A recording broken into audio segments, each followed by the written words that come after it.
Hey everybody, it's Brenda with Foxy's Creations, and I haven't been going live at my normal time because I've had some things going on during the day.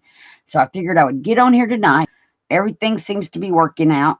Everything's resolved. All the stuff that was going on, I've gotten it resolved and everything. So I decided I would go live tonight and we would continue the series. Hey y'all. We would continue the series for the A to Z embellishments. So we're on U.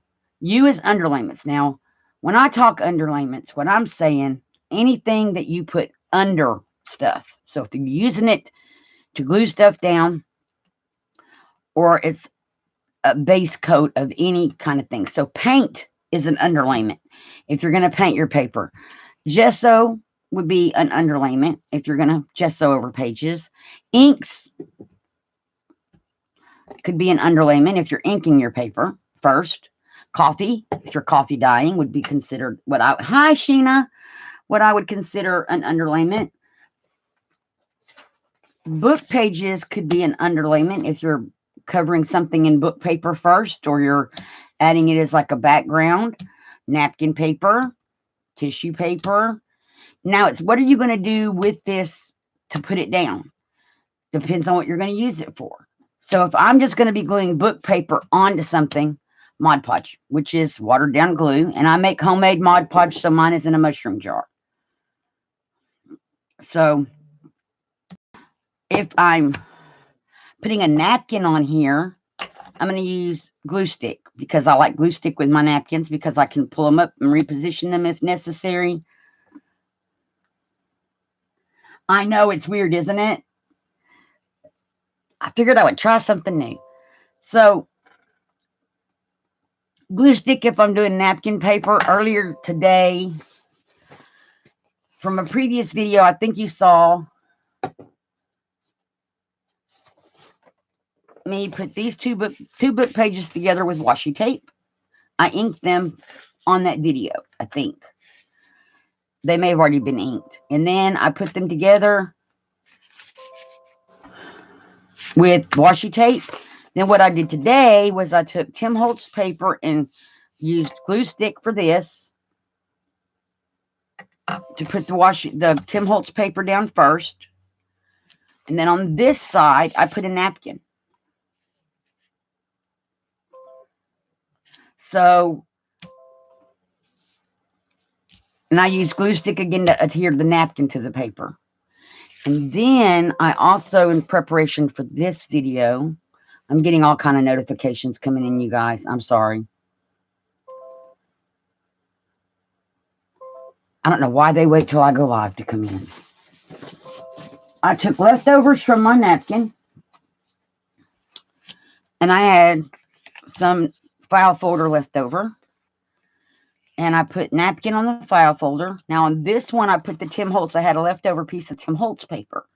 I put it down first, and then put the napkin over it. Both layers of that I used the glue stick. This one is just the Tim Holtz paper, but underneath of this was torn up book pages just all over, covered in coffee spray to darken it. And then I put this on top. This side was painted purple. This was already done previously to this tag. And then I just put the napkin over that. So all of that's glue stick because it's what I'm adhering. I love my weld bond, as you all know.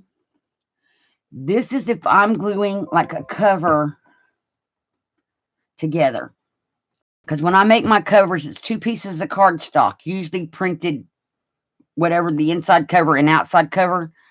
2 pieces of cardstock glued together. I paint one of them with the weld bond, and then I glue them together. This does not let go. Once you have it on there, it's on there. So that's what I use the weld bond for. Tacky glue works the same. I use these interchangeably pretty much, because this works like this does. This says it will hold wood, tile, glass, foam, stone, ceramics, and more. This pretty much holds everything this does. This I use a lot for like laces and ribbons on the sides of my pages, because once it grabs, and it's not going to let go, and it's permanent. Elmer's I use for if I fussy cut a flower out and I want to glue it down, or a butterfly or something like that. That's what this is for. I use it a lot for that kind of thing. My glossy accents, when I'm putting pearls in the middle of flowers, I use the glossy accents. If I want a stronger hold than glue, because when this dries, it's permanent. I don't have to worry about. I think sometimes with Elmer's, if it gets wet, it reactivates, and we can test that while we're on here. We'll just put some Elmer's on this corner, and we're just going to let it dry and see what happens if we re-wet it later. So that's on the corner. This does not. Once this dries, it's not reactivating at all. Some of your Tim Holtz inks, like these ones, if they get wet, they will reactivate because they're water-based. Spray. So like on this paper, if I wanted to make it coffee dyed or look different, I consider this an underlayment because it's going to go first. And then I might glue something to the top of it or something like that. So that's like a first layer. Now, let's see, what else do I have? I think that's pretty much all of the underlayment kind of stuff that I use. So things that go down, I consider underlayments the things that you put on top of other things. Like when you're layering something. Lace could be an underlayment. A doily could be an underlayment because a lot of times we put, I have an example. So on this cluster thing, I have the Tim Holtz paper. This is just coffee dyed paper. I used probably glue stick to put the Tim Holtz paper on. I used Elmer's glue to glue the doily on after I coffee sprayed it. These little cards, they used to come, these little tiny tags come out of here. This was glued on with tacky glue because it's it's acrylic. And so I wanted to make sure it stayed on there. I used tacky glue. The ticket was glued on with Elmer's on each side. These little rhinestones were either glued on with glossy accents or tacky glue. I made it a while back. I don't remember. So this is kind of one of those things that used a lot of different glues. But in this case, the doily, the Tim Holtz paper and the doily, I would consider both an underlayment. Vellum is kind of tricky, Brenda. And hey, Brenda, vellum is tricky because vellum likes to wrinkle. So it really depends. Like now, the Tim Holtz paper doesn't wrinkle, but regular vellum will. So I try to put glue only on the edges if I can get away with that, knowing it's going to wrinkle. Sometimes you just have to let it wrinkle. Or I use double-sided tape, which I don't have double-sided tape out here. This is an underlayment. Thank you, Brenda, because I forgot all about the tape. Your double-sided tapes, these are just different widths of tape, is also an underlayment. And I will use this a lot with the vellum because vellum likes to wrinkle if it gets wet, or if you use a wet glue. I haven't tried to see if glue stick will hold vellum down because vellum is like paper and it should work. I just haven't ever tried it. I either use Elmer's or this. So our double-sided tape underlayment. That was a great question, Brenda. Thank you, because I forgot all about the double-sided tape. And tomorrow is vellum, so we can explore tomorrow. This will get dry in a minute. We can see if it reactivates. And then there's different finishes, like I have matte. Oh, Lordy B. Polyacrylic is well, I use it on the top stuff, but you can also use it to glue stuff down. It's matte. You can get matte finished Mod Podge, so there's no shine. You can get semi-gloss. You can get gloss finish. I try to stay with the semi-gloss to matte finishes because I don't like this. is going to look like it's going to dry shiny, and it's just Elmer's. I don't know if y'all can see that or not, but here it's very shiny, and it's just Elmer's glue. So this is a lot of different things held this on here. And I'm going to put it back in its little pocket over here. So it just really depends on what you're gluing. Everybody's different. I don't have art glitter glue because I don't use it. To me, it's about the consistency from what I've seen as Elmer's glue. What makes art glitter glue great is, if I can find my bottle. I just had it because I was using it a while ago when I was playing around in here. What makes the art glitter glue great is it's got this little tip on it. This is not art glitter glue. This is a 1mm bottle bought from AliExpress. You can get 10 of them for $2 and something. Right, glue. Art glitter glue. It doesn't have any glitter in it. It's just a thin glue that comes in a bottle that you can buy a little tiny precision tip for.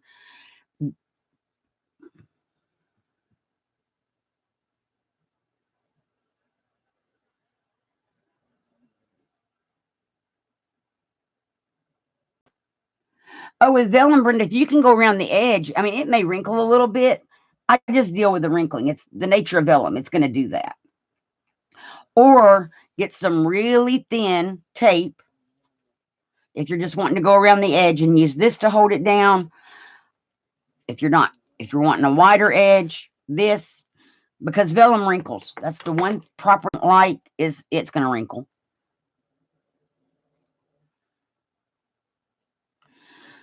So I don't have art glitter glue, but I do have Elmer's glue, which I haven't done anything to it other than put it in this little bottle with this little tip, and I can do the same thing with this. Most people can do with their art glitter glue. I get a very, very, very thin line of glue. Can y'all see that? The glue is like right there. So just a little thin, skinny line. And I can do that just by having this bottle with that tip on it with regular glue and not having to buy art glitter glue. Now, if there's somebody that uses art glitter glue and I'm not giving the right information about what's so special about it, please comment, because I've not used it. I just figured if I have this little applicator bottle, I don't really need it. So if you're watching and you use it, I'm not knocking art glitter glue. I'm just saying I don't think I need it because I have that precision tip on that bottle. And I can get a really thin, and it's got to have autofocus on again. I don't know why this camera won't stay the way I want it. But I'm going to fix it because it looks out of focus up close. Maybe I'm going to fix it. And now my chat's not working over here.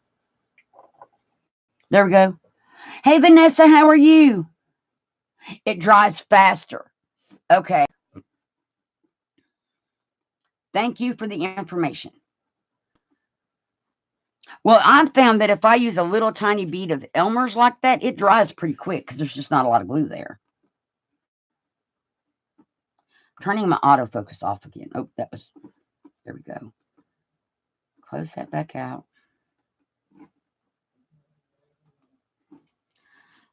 Let me see if I can do that on a darker colored page. Let's see. What have I got? That's not white, so I have this little thin strip of paper.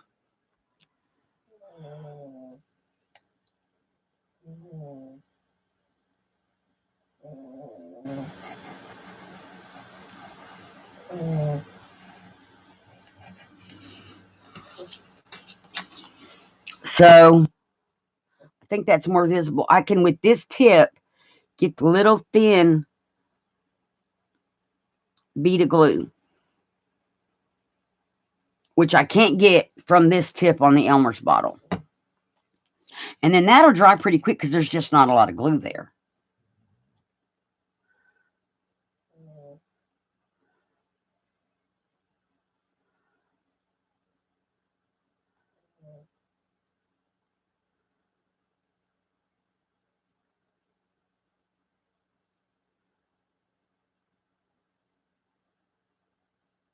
Right, Brenda, you could definitely do a frame with your vellum in it. I've sandwiched vellum in a frame so that I wouldn't have to worry about how to keep it adhered, or just putting the tape around the edges and then adhering it. The middle is a little bit flexible, but it's not the way it would be if you tried to glue the whole vellum down.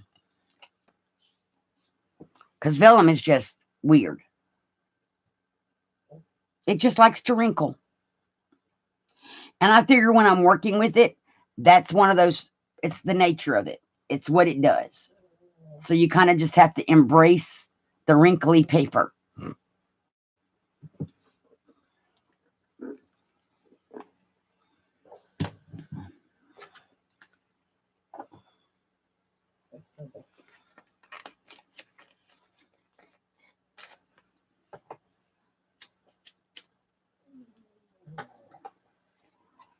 So, does anybody have any other questions about my idea of underlayments? Lace could be an underlayment if you're putting it like, that's not a good one to use because I'm going to use it on something else. Let me cut a piece of this and I'll give an example.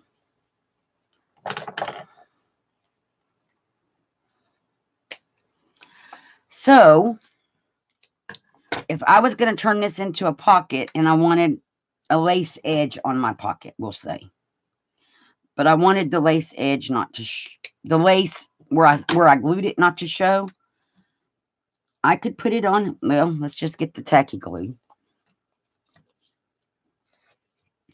Shake it to the end. Because I use tacky glue for my lace. I could put my bead of tacky glue.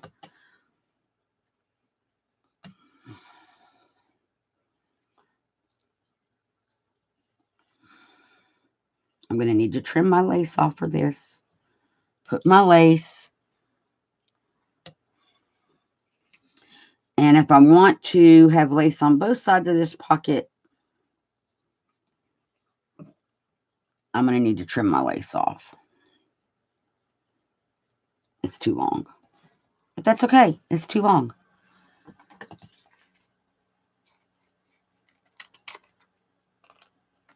Okay, so now when I fold this up, make sure I, whoops, one lace is way longer than the other one. Okay, let's redo.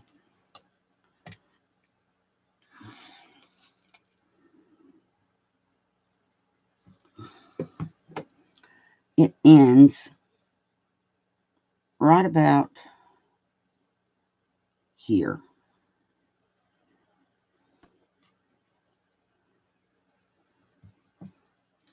So now with this technique, you're not going to see where the lace is glued down. So then what I would do is take my tacky glue. Right, flour and water paste.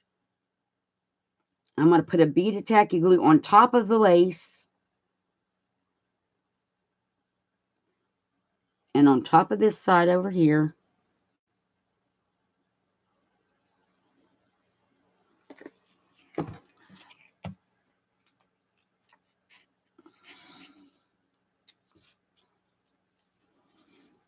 And now when I glue this pocket down, in which this side is not straight, so let's see if we can straighten this up a little bitty bit, because, yeah.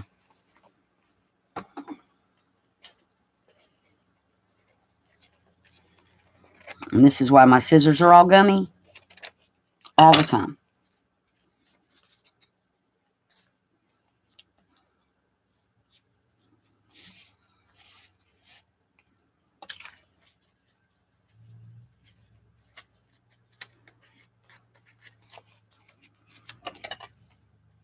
And I'm going to cut the top of the pocket.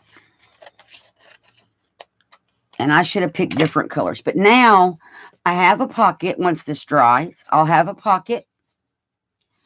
And the lace is like adhered inside. So in this case, the lace is an underlayment because it's inside. It had to go on first in order for this to work. But this way you don't have any glue showing anywhere. And you have your little pocket that you can put in a book, sideways. You could use it however you want to use it.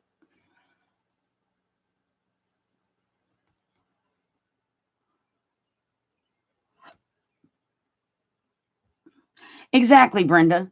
And that when, like I said, with the Elmer's, using it in this from this bottle with this tip, it comes out with so little, it dries pretty quick because there's just not a lot of glue there. Okay.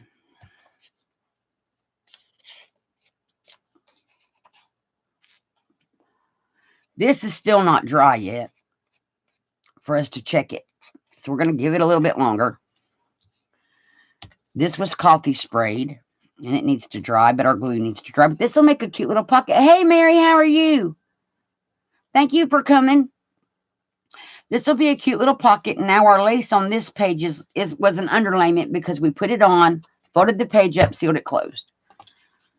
So anything like that would be an underlayment. Magnets could technically be considered an underlayment if you're making something magnetic because you got to get the magnet on there, then you cover the magnet.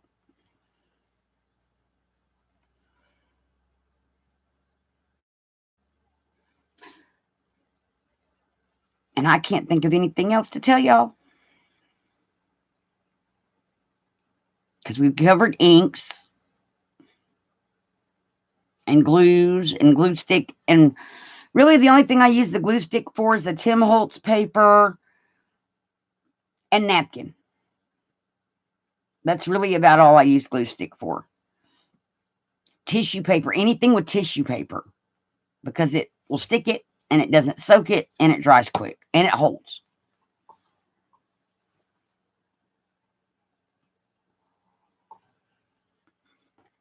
And if y'all watch Lori Marie Jenkins, when she's using book paper to cover other paper, she calls that underpants. So like if we were going to cover this with book paper, the book paper would be an underlayment because, and then it's what are we going to stick it down with? And for this, I prefer Elmer's glue. So the book paper would be an underlayment because it's going under whatever we're putting on here. This isn't going to be the final thing. The book paper.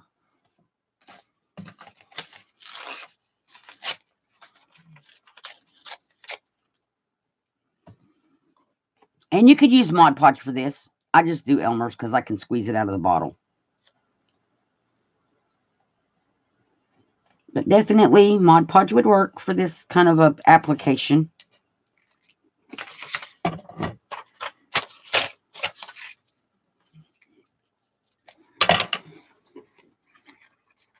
So now we're just playing with stuff to get ideas. And we're going to just put that there.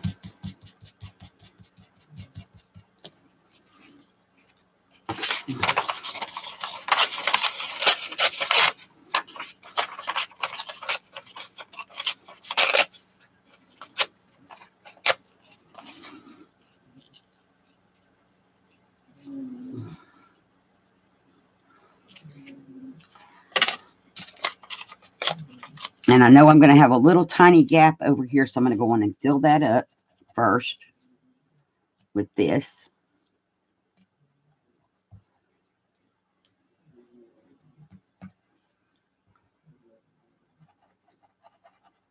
And this is just a scrap piece of file folder that we're playing on.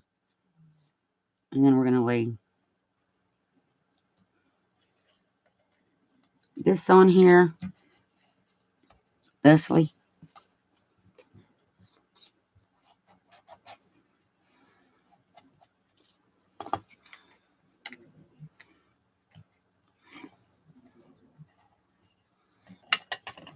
So we're going to call this a journaling card. And now we can trim our journaling card off.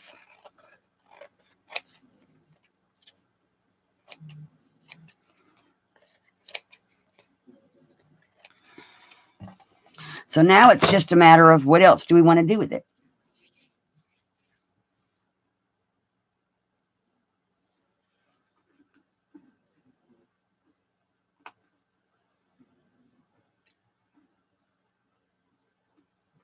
So now it would just be, what else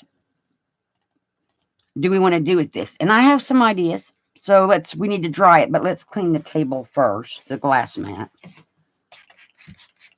Get the glue off before I dry it onto the glass.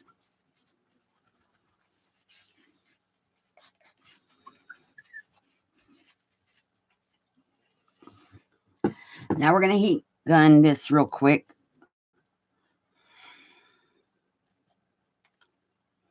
That's the other thing I like the little tip for. You have a spot that's not glued down, you can just put your tip up under there and get just a tiny bit of glue to fix it. Okay, so let's heat gun this real fast. Then we're going to do some more underlayment techniques. You could stamp on it, and that would be an underlayment, Mary, stamping.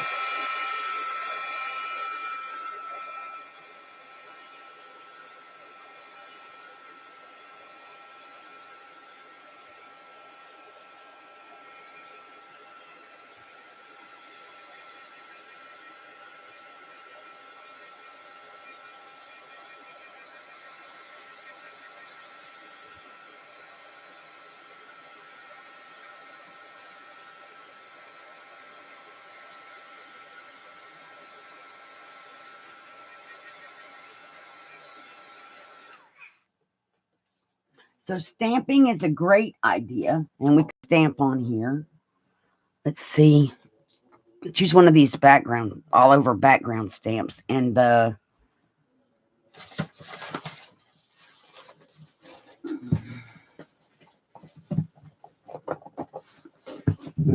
about to make a mess on my desk. Trying to get to my stays on ink.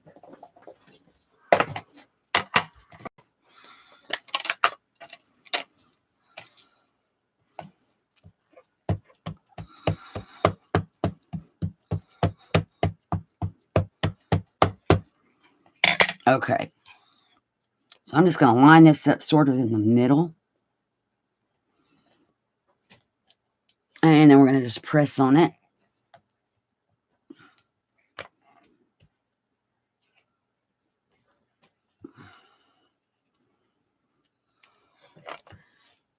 Okay, so that's pretty. And I got ink everywhere. That's okay. But now what if we wanted to antique it? Well, because we use stays on, we could antique it. Thank you, Mary.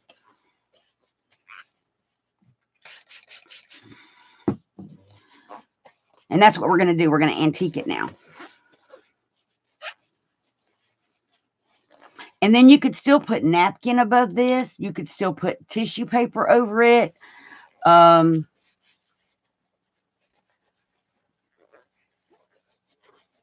We had saved at some point.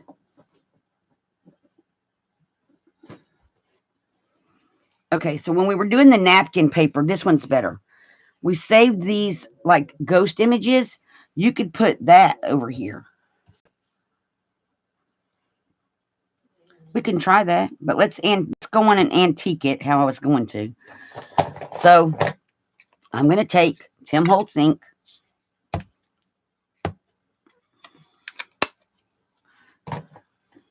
Coffee water.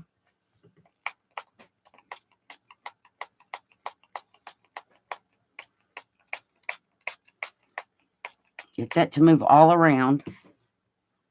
Make a bigger puddle.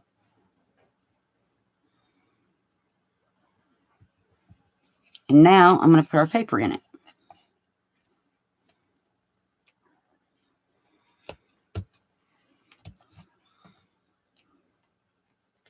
And I'm just trying to get it in all the little spots we don't have it in yet. And because it's the Tim Holtz, or what was I going to say? It's just ink. And because we use stays on, that ink's not running anywhere. So now we have it antiqued. We can dry it again, which we should do before we apply glue and napkin.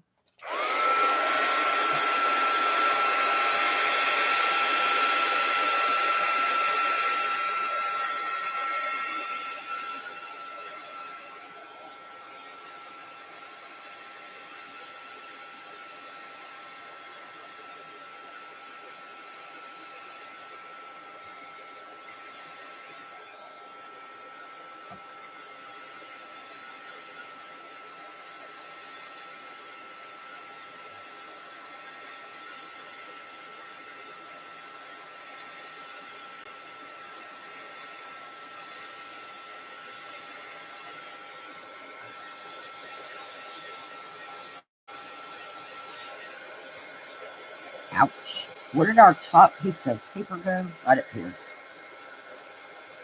See if I can get this to dry.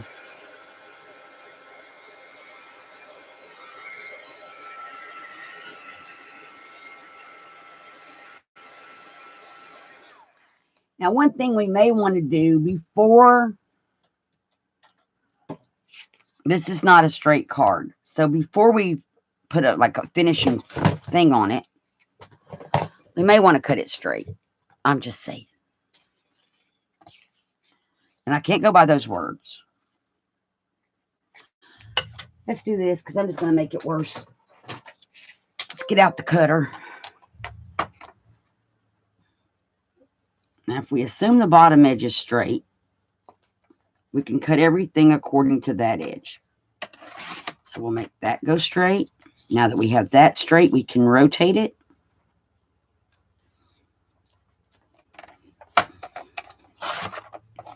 We can make that straight. Rotate it one last time.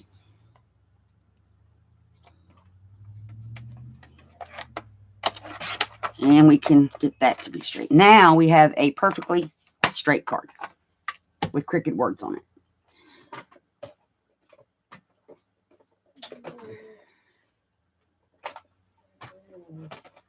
Okay, so now we're going to take our napkin, our ghost image from our napkin.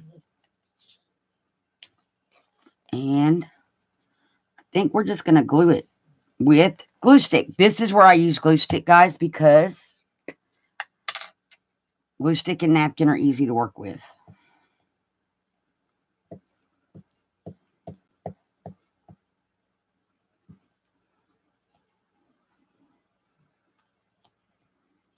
And you might want to let yours dry just a little bit longer than I let mine dry.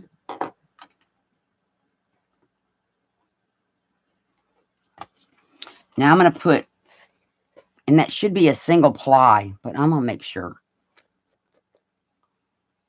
It's not, it's 2 plies. So let me separate this into 1 ply.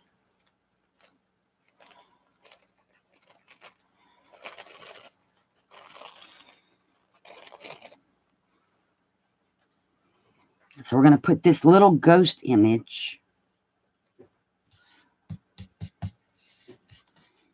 And that doesn't really show up. Interesting. I think we can see some of it, just not a lot of it. And I'm going to just burnish it down. Oh, no, no, no. I burnished too hard.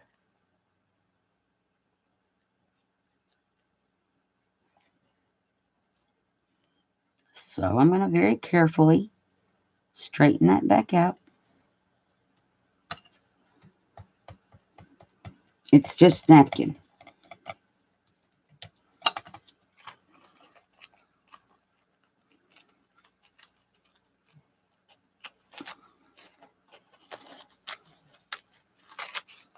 And I'm going to tear away the edges.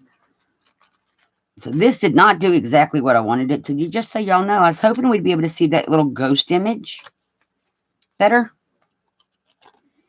than we are seeing the ghost image. And that just completely tore. Oh, I don't want a pile of tissue. Okay, hold up.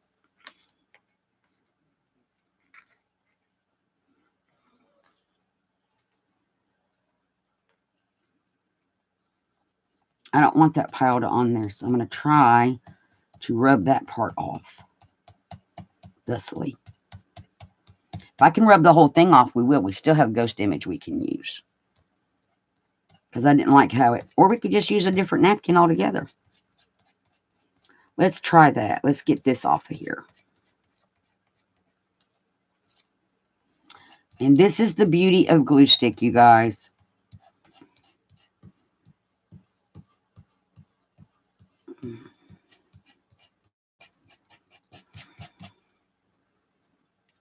And I'm sticking to it because the glue stick's not dry. If I can pull it off, I'm just going to pull it off. So when things go horribly wrong, just fix it. Just fix it.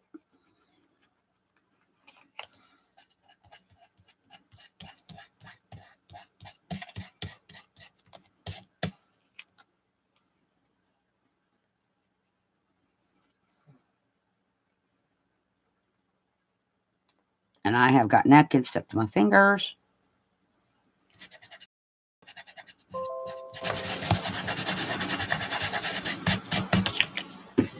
I'm going to spritz it with a little coffee water.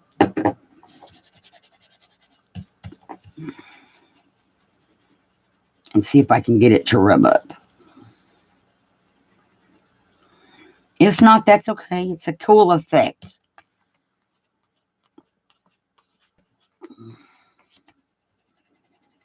There it goes.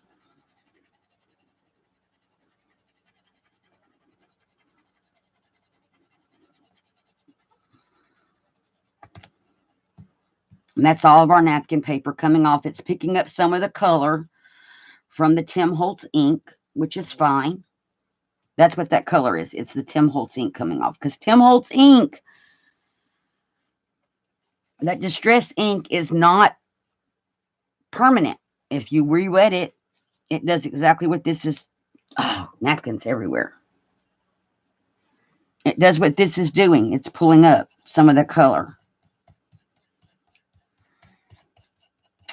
Okay. And I still have glue on here. But our Stays On ink is staying on there.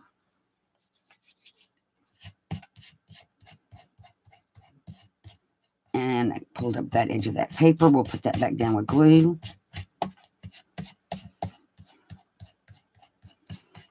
Okay, I think all the napkin is now off. I haven't harmed anything in any way. Still pretty. Let's get a napkin. Didn't I have some square ones? Let's use this watercoloring one. Y'all saw my haul video. These were from Tuesday mornings. And I haven't opened them yet. We're about to.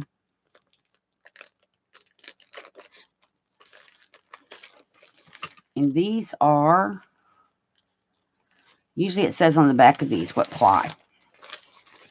I think it's a 3-ply napkin. But we only need 1 square, so that's what I'm going to cut off. I love these little watercolor flowers, you guys. These are cool.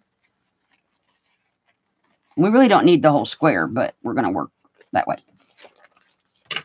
And we'll put this back. I haven't put the haul away yet. Yes, Stays On is great, Mary. And the Tim Holtz is great, but by getting it wet again and then rubbing that, that's what the napkin was pulling up, was that ink. So now we have a lighter background than we had, but that's okay. This napkin has a yellowy background, which is going to help with that. So now we just have to decide what flowers do we want. I like, let's see. Well, let's keep the words going the right way. Oh, I kind of like that. And then we have the middle we could put something else in. And I got glue all over my fingers. I'm going to work at getting that off for a minute. Because I also have paper towel or napkin stuck to me.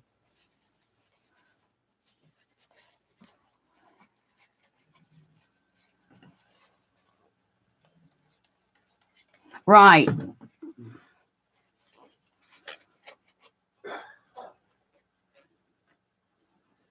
Well, I originally bought the Stays On to put on clay, polymer clay tiles.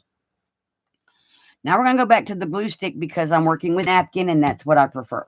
So I'm just going to ink this, or ink. We're going to glue it all back up again.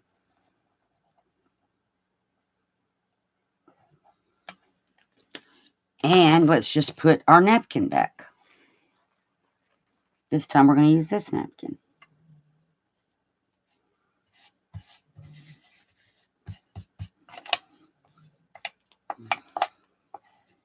And you can burnish your napkins like I'm doing now. like I was trying to do a minute ago when it ripped. That was just weird because I burnish them all the time. Okay, now we're going to cut around the card.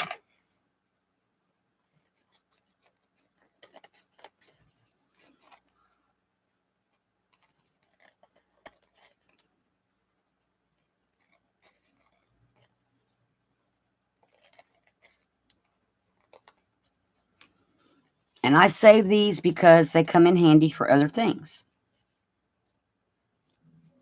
So I'm not going to throw my little napkin edges away.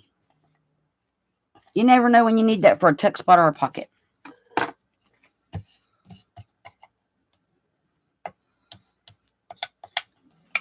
And so there we go. Now we have words, the scrolly pattern, and the napkin.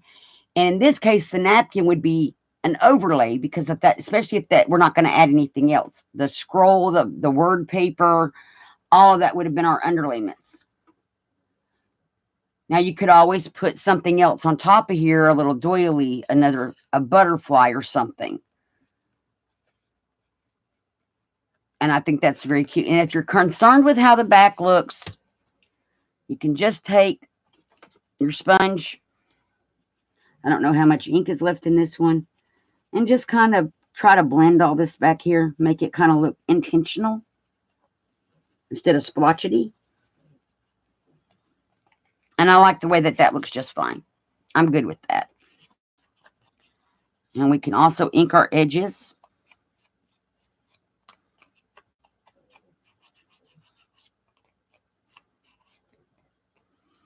And now this is not dry, so I'm going to run the heat gun back over it again to get it complete. The glue stick's not dry yet.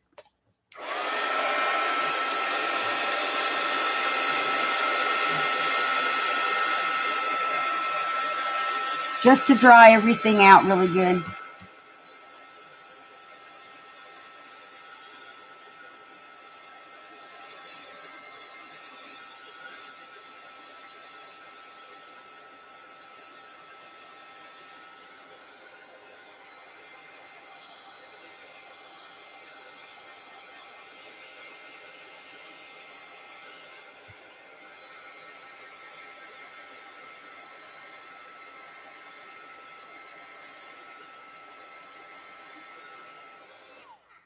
So there that is. And now it's dry. And you could seal this if you wanted to with Mod Podge. I leave it just like it is. And then I saw over here. Now, we're not going to do this, but it's an idea. This is another piece of that Tim Holtz paper. If you wanted to add it on here, you definitely could as another layer. It's just how layered do you want your project? I like it just like this. I'm good with this. And this would make a really pretty journaling card in a journal. It could be a tuck spot if you cut it diagonally. It could be tuck spots if you cut it horizontal. So it's a really cool little thing to add into a journal. I want that top edge of the paper that we put the glue on. And where did we put the glue? Now I'm trying to figure out what corner. I think we put the glue in this corner. We were going to wet it to see if it reactivates. So it was Elmer's glue. We dried it. It's completely dry. Now we're going to wet it. I'm going to wet it with coffee water because I don't have regular water in here right now. But this will work. And yes, it is sticky again. Completely sticky. So the thing to note about Elmer's glue, and just to show you guys, we're going to stick this paper here. I didn't add any more glue. I just sprayed what was already dry. As an example, we'll put tacky glue on this part and let it dry. I don't think it reactivates. I think that's one of the properties of tacky glue. If I can unstop my bottle. And we'll smear it so it'll dry pretty quick. Same way we did the Elmer's on the other side.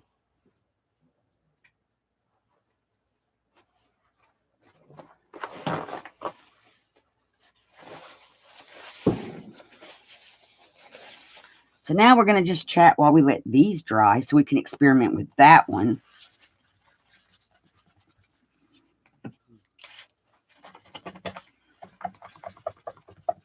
So I don't glue my lace down with Elmer's glue because should somebody get that journal and something happen and the glue gets wet, the lace is coming off. I know Weld Bond, I'm pretty sure Weld Bond is stable. We can check. I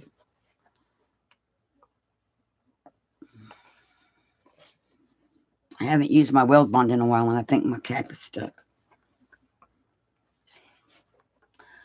Where I might need the pliers.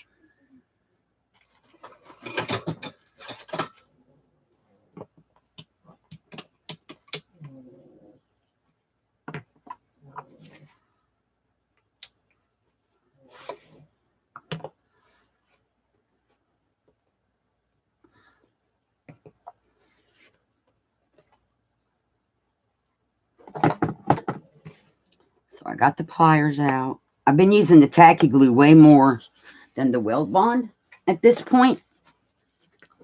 Shake it down. It's the same kind of glue. I get it at well, I was getting it at Walmart, but Walmart quit carrying it at my Walmart. So now I go to Ace Hardware. So I'm going to label these before I forget what's what. Okay, this is Weld Bond. This one is tacky glue over there. And this is Elmer's over here. And it's still really sticky.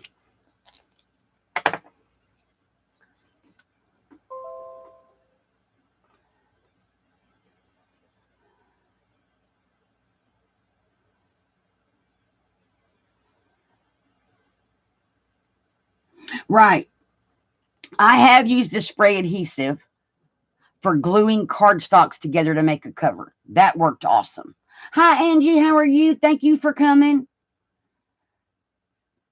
But for gluing, mostly for gluing my covers, I use the tacky or the Weld Bond. I also use Weld Bond and tacky for gluing laces down. So now we're just waiting on glue to dry. Isn't this fun? But I don't know that I'm going to go live tomorrow, you guys, because it is a holiday.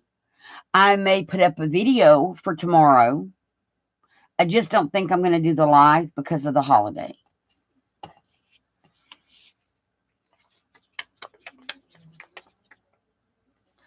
I'm just trying to get our glues to dry. And so this, even though it was dry, I mean, you saw me rubbing on it and touching it, completely dry. Once I wet it, I'm able to stick paper to it again. So it will reactivate. And that was the Elmer's glue. We're checking on the tacky glue and the Weld Bond once they get dry. And seeing how they do.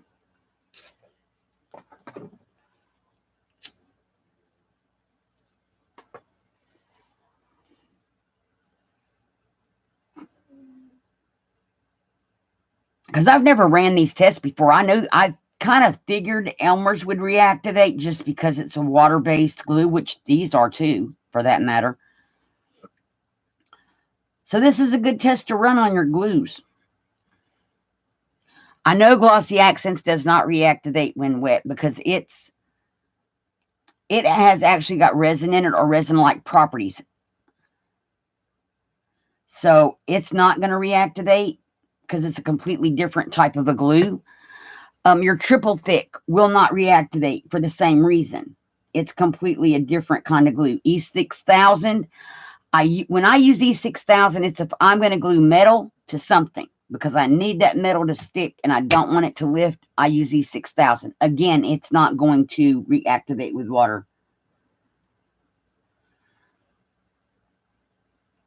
Right, so we're having a cookout as well, and that's why I'm thinking I may just like put up, maybe record something later tonight, let it upload and schedule it to go tomorrow.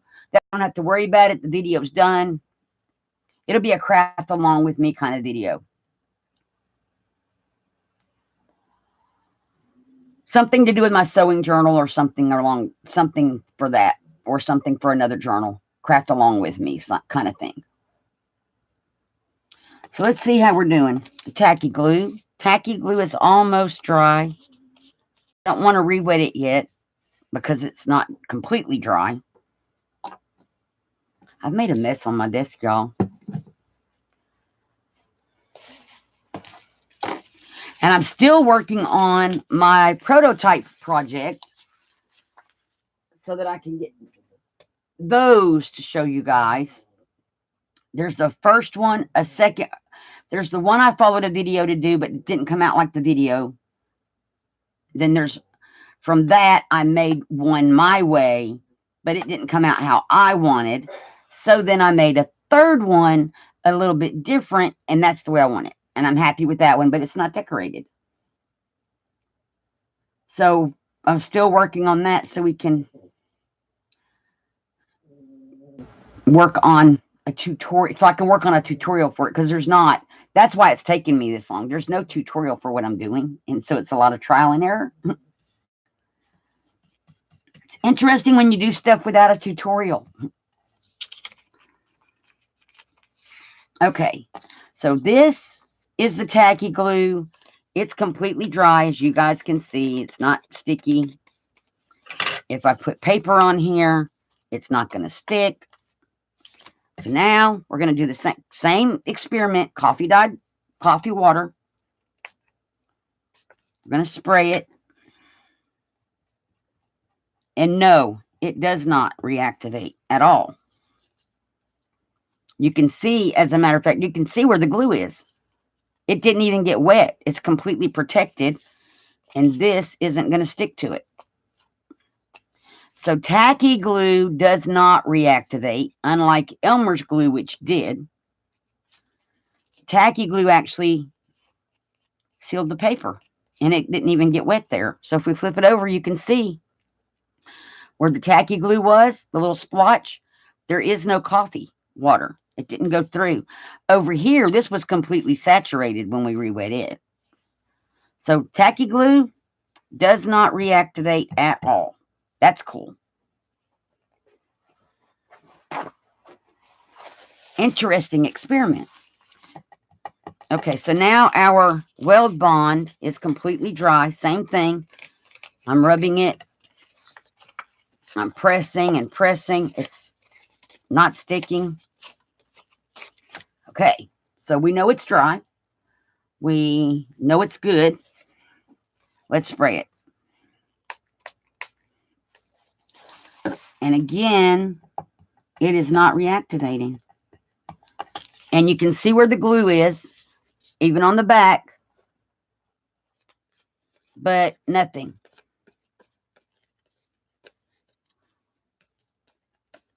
Well, it may be reactivating just a little bit. Yep. So let's check it. And let's go back to the tacky. No, it didn't reactivate at all. Weld bond did reactivate a little bit. But I still wouldn't be worried about gluing things together with it, because, and it did totally reactivate, and we can glue that down, which is kind of interesting. If you put lace on here, they would have to saturate that to get it to come up, because y'all saw I sprayed that. I saturated the paper. So the one that works the best, it looks like, is the tacky glue, which is funny because it's cheaper than weld bond.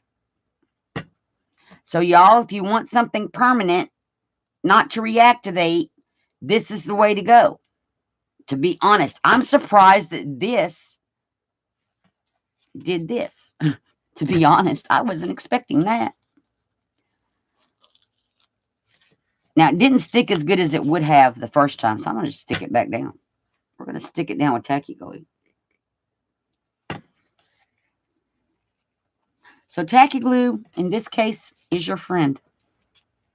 I don't know why I worried about sticking that on there, because I don't care if it stays.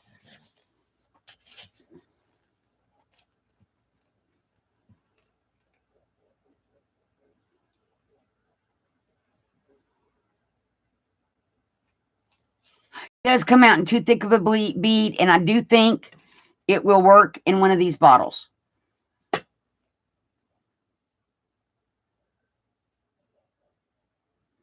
Now, I made tacky glue Mod Podge once, and that's what I do with my empties, which they're not empty. So I have 2 of these currently. And my plan is, because they're not, let me see if I can get the cap. See, I can't even see if I can. Okay, y'all can't see down in there, I don't think, but there's like really no glue in this bottle. Wait, let's see. Can I get the light to where y'all can see? Nope, there's no glue in here. I'll add water to this and water it down. Bye, Angie. Thank you for coming.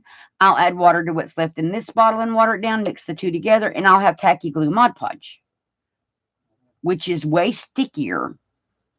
Just so y'all will know, because I've done it. It is way stickier than watered down Elmer's glue or actual Mod Podge. But that's what I do with these when they get to that point. I don't want to waste the glue. So I just add water and make tacky glue Mod Podge.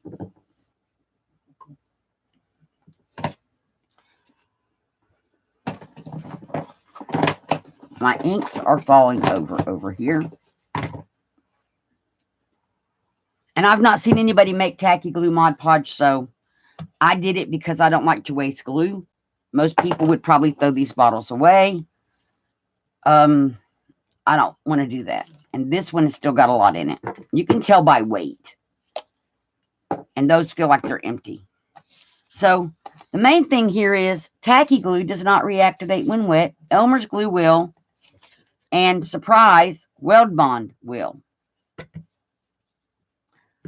So I also have this kind of the tip, which is just a longer tip, but it's not as fine pointed as this one. This is also Elmer's glue because it comes out smaller here than it does from the bottle top.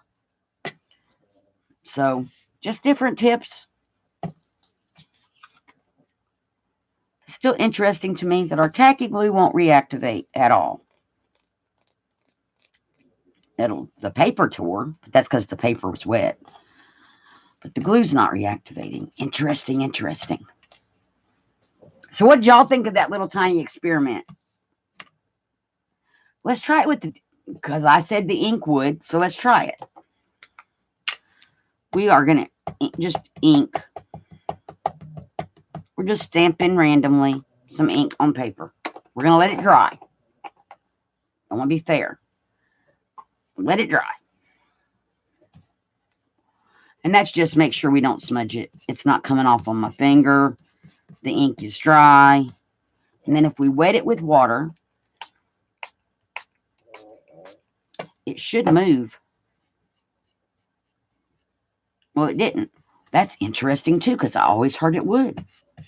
Well, we know the Distress ink did. These are Distress inks. And they're water-based. But nope, it's not moving. So once you get it on here and you get it dry, it's going to be good. Although the napkin did pull up the other. It is nice, Brenda, to know when you're layering stuff, what glues will reactivate. Because if you're layering on this napkin, and the glue stick probably would, I wouldn't want to put a wet glue on here. At this point, if I'm going to add anything to my napkin, I want to use stick glue or glue stick because the napkin's going to come up if it's not sealed. Now, if you seal your napkin first with either your polyacrylic, at this point, I would say tacky glue. But you want to seal it, then you could put anything on here you wanted, wet glue or whatever, because the polyacrylic is not going to reactivate. Acrylic paint doesn't reactivate because it's got acrylic in it. I think that's why the glossy accents, it's got some kind of an acrylic in it. Same thing with triple thick. So anything like that won't reactivate, and that's kind of pretty just stamped on there like that, but at least we know it's not going to move. I didn't get any ink. Let's verify that. There was no green ink on the glass. So we're going to spray it. And there's no green ink on my napkin. So it did not come through that paper when I wet it. It didn't lose any of the ink. So that's nice to know. So disregard what I said about the ink getting wet again. It's not moving. And we know it's water-based. So that's cool. Good to know.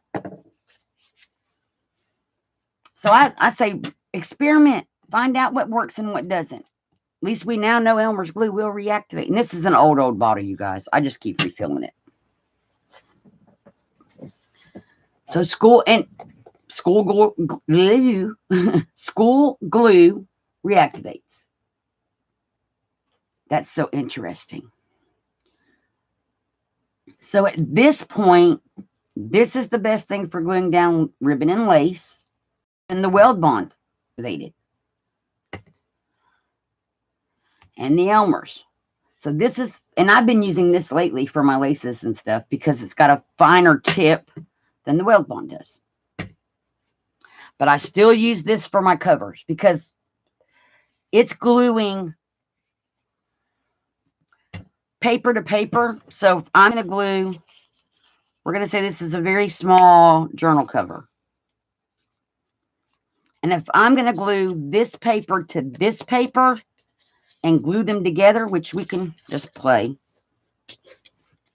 I would want weld bond for that.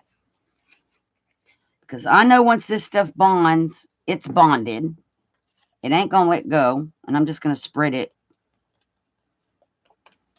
And it's not going to be able to get wet to reactivate inside of there.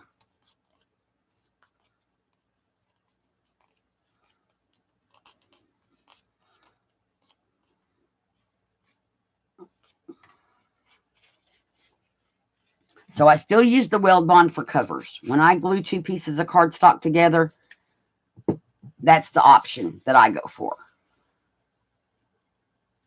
I'm doing good, Deborah. How are you? Thank you for coming.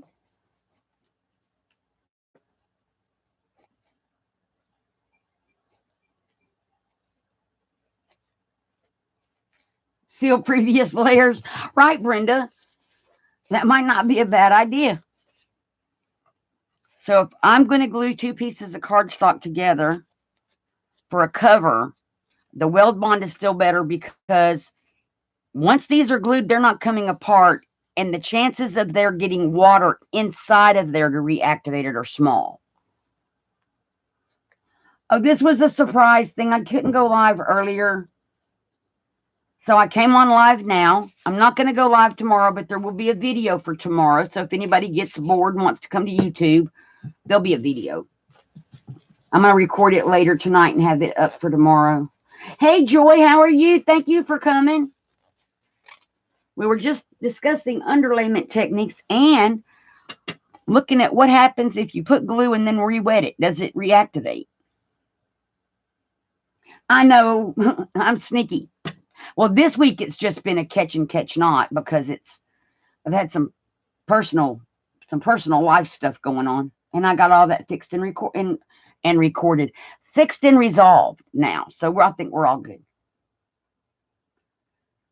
So I should be able to go live tomorrow, or not tomorrow, Friday like normal. Tomorrow being the holiday, we're barbecuing, families come in. Not going to be doing a live tomorrow unless I do it tomorrow night, which you never know. Could happen.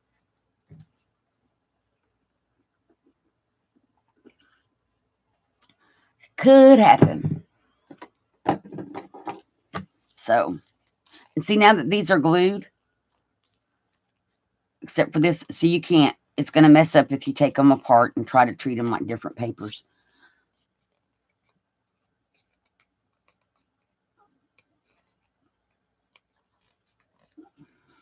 So, that's that. This is so funny to me that the tacky glue is the one that didn't reactivate. Well, we lost our paper. This is where the tacky glue was. And this is still wet where I sprayed it with the coffee water. Can y'all see that? It's still wet here. This is where the tacky glue was, and it didn't absorb any water, and it didn't reactivate. But the Elmer's did reactivate. We were able to glue something back to it. After we sprayed it, I was able to glue paper on it, actually. So this wouldn't glue anything. And the weld bond, same thing. Once we sprayed it, we could glue paper back. Hey, Bootsy, how are you? It's so good to see you. Don't tell anyone it's recorded. Well, they're going to know that when there's no chat, Brenda. Oh, I like that, DiMartinoettes. That's funny. We're doing well, Roy. Thank you. Hope you're doing good. Do you have any plans for the holiday tomorrow? What is everyone's plans for the holiday? DiMartinoettes. I like that. That is cool. think Bootsy named us, y'all. Roy, I think Roy named us. So we were just talking underlayments, Roy, glues, things you would, underpinnings of papers, whether it's book paper, what kind of glues I use, whether it's Mod Podge or gesso, anything that goes down first is considered what I consider an underlayment. That could even be acrylic paint if you're making painty paper.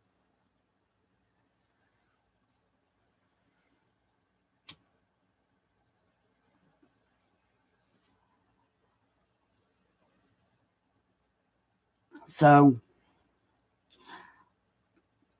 the video for tomorrow, though, is going to be kind of a craft along with me kind of thing, and it's going to be recorded. So I got 2 journals that I'm working on, plus the prototype thing.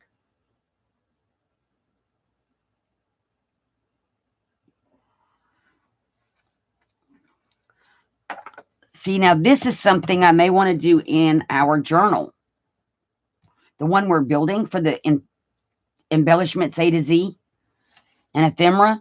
I might want to do something like this. Just have like a card where we have, does it reactivate? We could make one like that. Where's the card? Where is something? We could do that.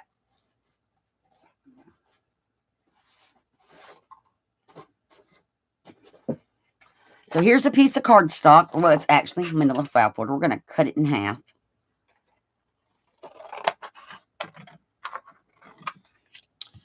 And I'm going to label this. So I'll have this to put in the journal to reference back to.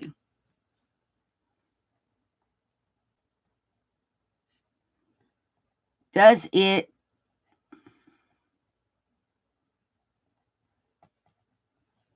reactivate?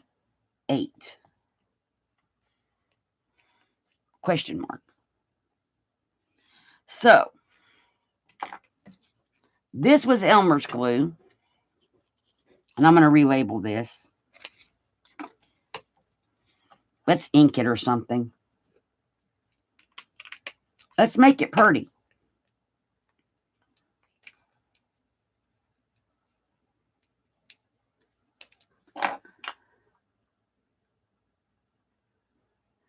Automobile gasket sealer and dare it to reactivate. That's cool.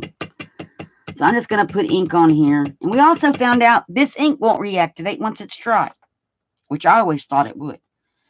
So this, we're just going to use double-sided tape to glue this down, just because it's quick right now and easy. And I don't care if it's all the way glued down. This is going to go in the journal just as a reminder. Does it reactivate?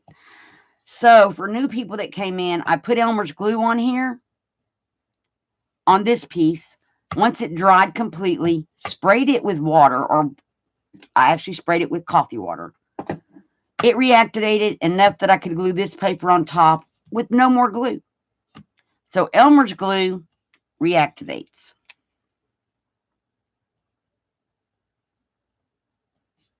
Yes, it reactivates. This little piece of paper was tacky glue right here. It's still damp here from the coffee. It never reactivated. No way I could glue anything back to that. So let's make it a little pretty. It's a little pretty. And I'm going to glue this down. And the answer to that one is no. That was tacky glue.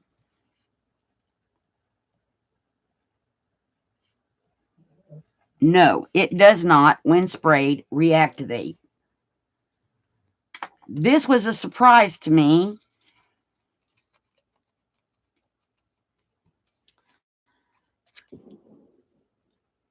Because this was Weld Bond.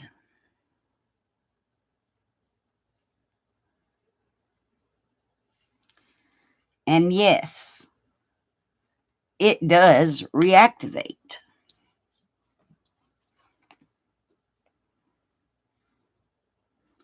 When wet with water, you can glue something to it. Now, the ink. This is still wet, but it's Distress ink. And no, it does not reactivate. That's why it's wet. We tried it. It doesn't reactivate. Let's see.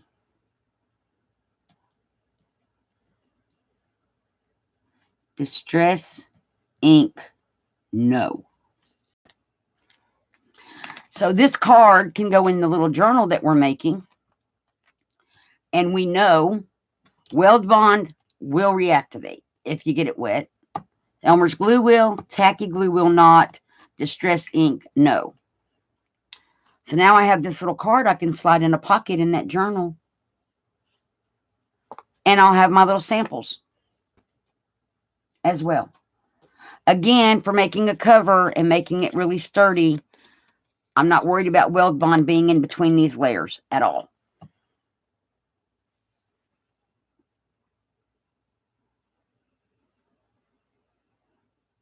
Oh, I know. I haven't tried Weld Bond, Brenda. I think Weld Bond could work. Do I have a scrap piece of acetate up here? I thought I did from where I was making. We do. Let's find out. Let's cut this little strip off. Put that little piece back up. Okay, let's find out. I think if you can do Weld Bond on each piece and then you put it together, it will stick. So we're going to make an acetate pocket. So let me trim the acetate. That would be really cool, wouldn't it? An acetate pocket. While we're playing, let's just play. Okay. So I'll know where to put the glue. I'm going to mark where the acetate ends. Okay, so on the acetate piece, we're going to take the Weld Bond. I think Weld Bond will do it. And I got to put this where I can, oh, you can't even see where this is. Okay. But I think you need to have both pieces, let them sit for a minute and get tacky. That's what we're going to find out.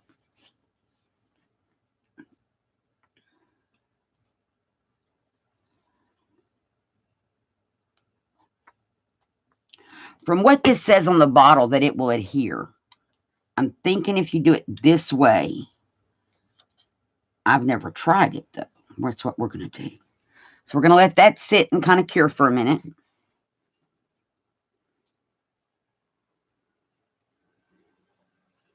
Great question, Brenda.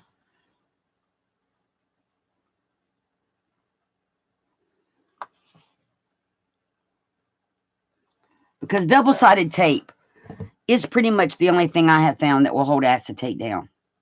Because glue and acetate, they don't stick.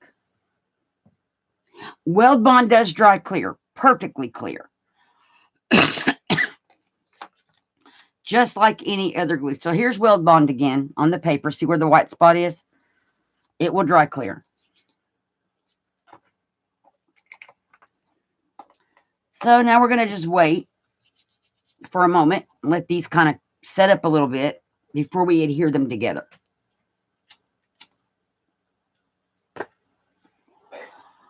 Because if you glue anything to acetate, it usually peels right off. Acetate's great if you're trying to make napkin paper with glue.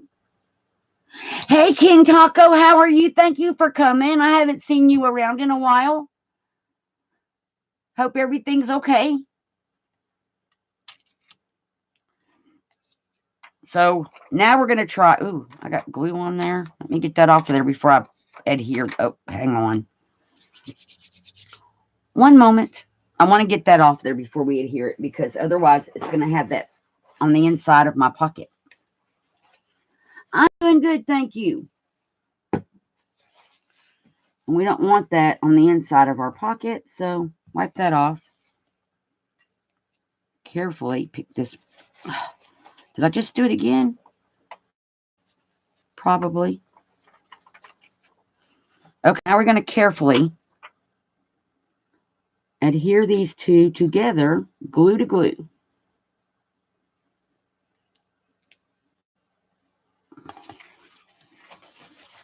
And this may work because we put it glue to glue. And if this does work, guess where this pocket's going to go?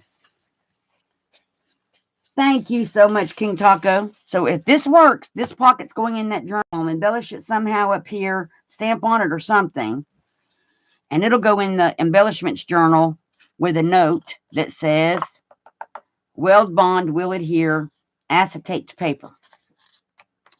So we're just going to have to give that a minute to dry. Because I haven't found anything. I was trying to glue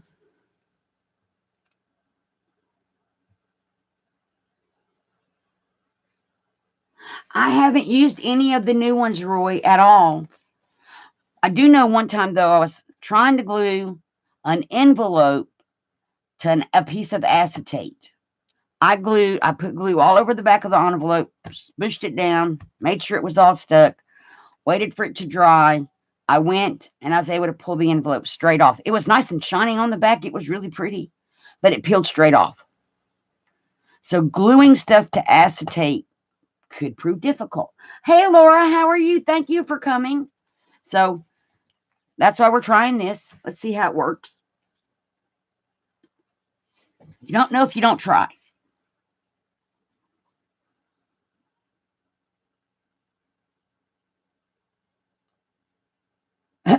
Brenda loses a lot of her craft supplies. Yeah, Brenda, that's something we need to know when you do find it. The Gorilla Glue. That would be very interesting. So let's look back at this pocket we made with the, we sealed the lace, which you can't really see that. We sealed lace inside between, so the lace became an underlayment because we had to glue it first. And we made this pocket. Now what I do to make the thumb on a pocket this size, I find the biggest roll of tape I have. And I try to center it as much as possible. And in this case, I'm going to draw around the outside of it.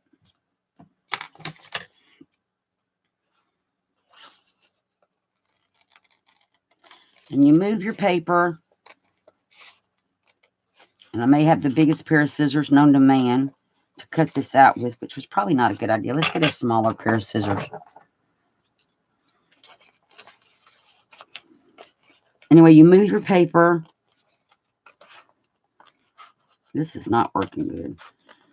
Let's go back from this side. And knot your scissors to go around the curve. If I could get a hold of this. Here we go.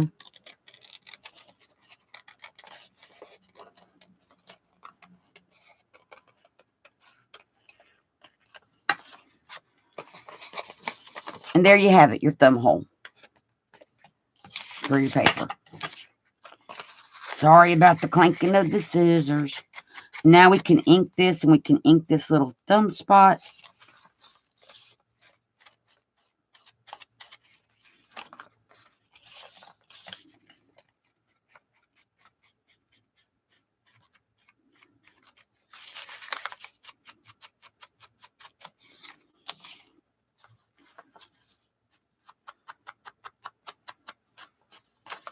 Ink the back a little bit.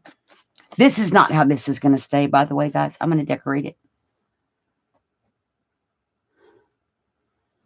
A floppy sole back on his shoes. Right, Nick has used Gorilla Glue to glue shoes back together. And the sweaty feet let it fall loose. Nick hasn't had that problem. So that's how I make thumb holes for bigger pages. Just a roll of tape, guys. And mark it where you want it. And trace around it. And you got a thumb hole. Because I don't have a cutter that big. Oh, this is our acetate we're trying out, and it's not completely dry yet.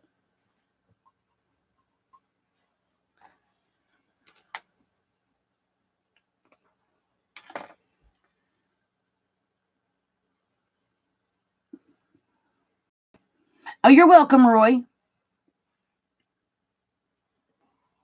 I figured I have enough glues already, different kinds. I didn't need to try a new kind yet. Now, if I run out of something, I might. And this is my homemade Mod Podge in a jar. And I mix mine relatively thin. Not watery, but it's not glue either. So I'm just moving stuff back around on my desk.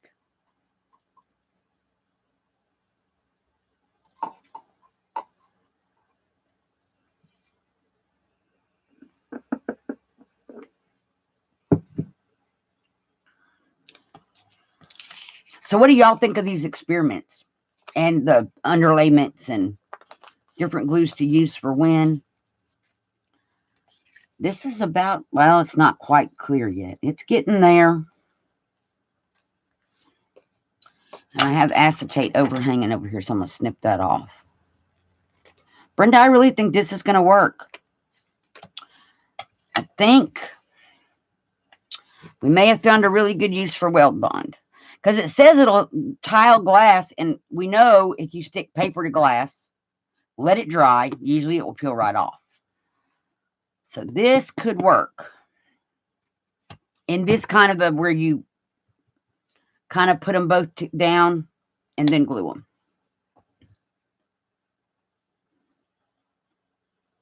them. Maybe gorillas don't wear shoes. It does, yeah, it does. The Gorilla Glue works really well on wood. And it works good on paper. I just haven't ever used it. And the main reason I got the weld bond, a lady that I watched that makes polymer clay tiles uses weld bond to adhere tiles to like her glass. When she's doing a frame, she keeps the glass in the frame. And so I bought this to work with polymer clay tiles because I make some tile boxes and stuff. And for gluing polymer clay. So I already had it when I started paper crafting. This is a different bottle than that. And it works great for ribbon and whatnot. I just had never checked to see if it would reactivate. Because polymer clay tiles are glued down. It's not going to get under there to reactivate it. But in a journal with lace glued to the edge of the page, something could happen.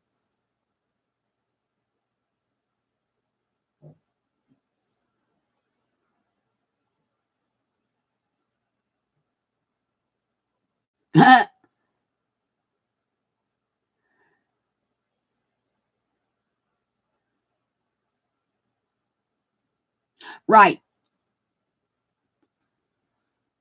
The Gorilla Glue. So it would reactivate. Oh, that's interesting. See, that's what, where'd that little paper go? See, that's what this was for, was to find out what would reactivate. And we found out tacky glue will not reactivate, which was amazing to me. We sprayed it. It didn't reactivate. That's why it's just one sheet. The Elmer's glue did. The weld bond did. I had always heard that distress ink was not permanent because it's water-based, and if you sprayed it, it would reactivate, but it did not reactivate. So this is a nice little interesting card to have.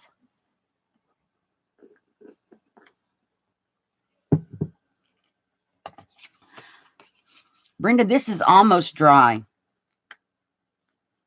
And I'm going to say, see, this is not going to glue, guys. That's not going to glue. It peeled right off, even the glue that was on here. So no, Brenda, weld bond will not glue acetate to paper. This side is dry. So we're back to double-sided tape. I still want to make a clear pocket. I just need to clean this off. Spray it with some alcohol. Interesting. Which I was kind of doubting it would. But I wonder if tacky glue would if we did the same thing. Let's try it again. See if we can get this glue, which I don't guess it would matter if we got the glue off the paper, so we'll stop there. I wonder if tacky glue will work. Never tried it, hadn't thought about it. I just know when I tried to glue the envelope to acetate, I used Elmer's glue. That did not work. I don't remember if I used tacky glue. I used Elmer's. It came right up. So then I used Weld Bond. Let it dry overnight again. Went back. Still the envelope pulled straight up. I used glossy accents next. I think that's as far as I went because the Weld Bond didn't work, so I didn't think about the tacky glue. And glossy accents didn't work either. That's when I double-sided taped. I know, Brenda. So then I double-sided taped my envelope to my acetate, and that worked. So let's just see if tacky glue will work. Same way. We're going to just put a bead right where we had that bead.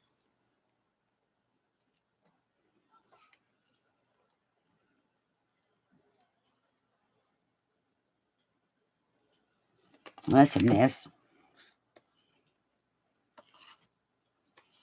Let it sit for a minute.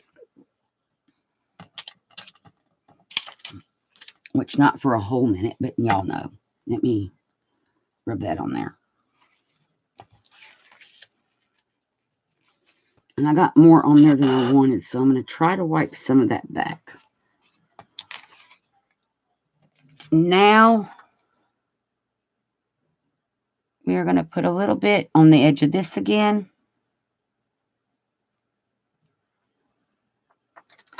And if this doesn't work, then it's double-sided tape only. And I don't know why the double-sided tape will work, but it does. Probably because it doesn't release from the acetate. You sew the acetate. If you could see how I sew about like I can put glue down in a straight line knot. I can't sew in a straight line. My sewing is all higgledy-piggledy, jaggledy-waggledy. I think I just made up new words. I've tried. I just need to practice more at it. But, Laura, that is a good idea. Sewing it down, definitely. But the double-sided tape does work. When I made the window pockets in my journal last time for Artsology, I had to use double-sided tape because glue's not going to hold those in. And I knew that. So I double-sided taped everything for that project.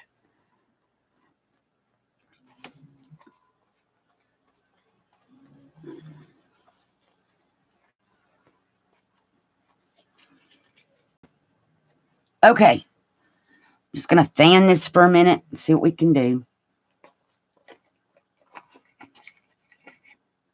And is that not rough on the needles, Laura? That was another fear of mine, would be that going through the acetate would harm the needle in some way, like make it to where maybe the needles break or something. Do you have to adjust the tension? See, that's the things I don't know. How exactly that would work.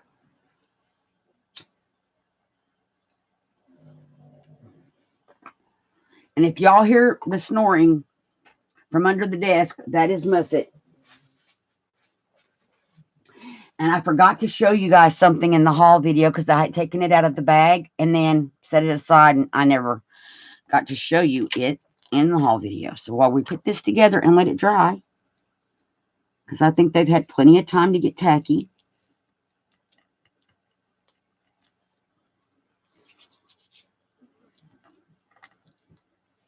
Squish them down really good. And I'm going to clean this mess up before I get my thing I want to show you.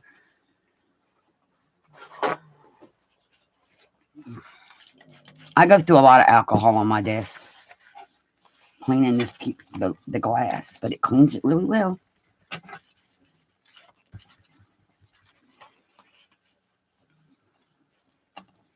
Okay, we're going to set this aside to dry for a moment. Let me get this all up. And what I forgot to show you in the haul video, guys. was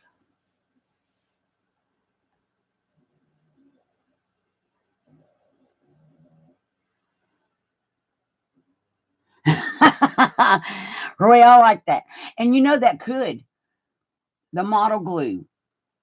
Super glue might work too because it's used for models. You haven't had to change the needle. Okay. Thank you, Laura.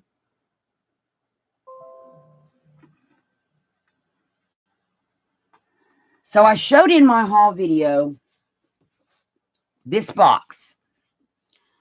Treasure Island from Robert Louis Stevenson. It opens, and I want to put a journal in here. So what I meant to show you to go with that, I found this book. It's called The Piratology Handbook. It's Captain William Lubbers or Labbers, Captain William Lubbers, Lubb. Piratology Handbook. I want to use some stuff from in this book to make a pirate journal to go in that box. And I saw this book and I'm like, oh my gosh, that is awesome. So I'd already had the box in my cart. And then I found the book. And I meant to show you this. So this came from Tuesday morning. It is, and see, my focus isn't working again. It was $6.99. And the code is 205-5517. But it was only $6.99, and I got 30% off because everything in our store was clearance because they're closing. I like how the material looks like it's sewed on the edges of the pages. Tester's glue, right, Brenda? So this was something I got to help make me a pirate journal to go in to the pirate box. And I had taken it out of the bag and set it aside, and then I realized it had never made it at all into the haul video. But a Tester's glue.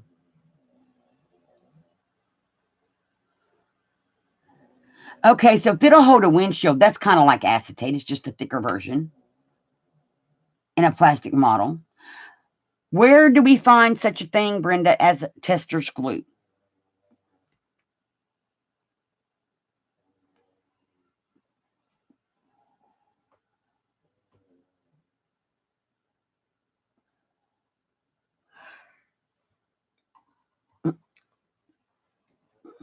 I bought a little machine off of from Walmart last year for sewing paper. Yeah, it was last year. And I am just getting the edges of this, guys. And it's not drying anyway. So we're just going to have to wait. We can wait. We just patience. And then I'll decorate it somehow. Those napkin strips that I had left over, one of those might work. It won't stick to this without double-sided tape, but is this big enough to go at the top? Oh, it could be. That would be pretty up there. And then I could just trim that off a little bit. That comes right to the, so if this pocket works, this would be what I decorate the top of this with, and then whatever I put in the pocket would decorate the pocket. The car model department of Hobby Lobby. Okay, great. That's worth a try because this is the hardest thing to get to stick down. I have so many ideas for acetate and sheet protector pockets. Getting them to stick is the problem. Getting them to glue. Double-sided tape is the only thing I have found so far. I think that's pretty. Should we just glue it, you guys? Let's glue stick it while we're waiting on this other glue to dry.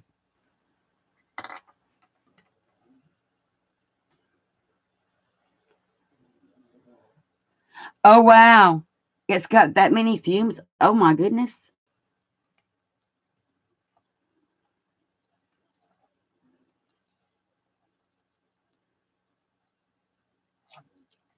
So if I'm working with the Tim Holtz paper, I generally use glue stick to glue it on. And I'm going to push this down here as close to this pocket as I can get it.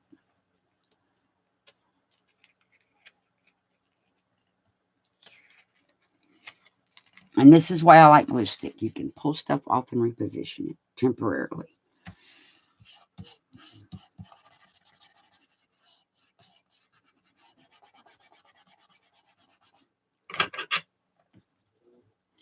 And I'm going to burnish it on here really well.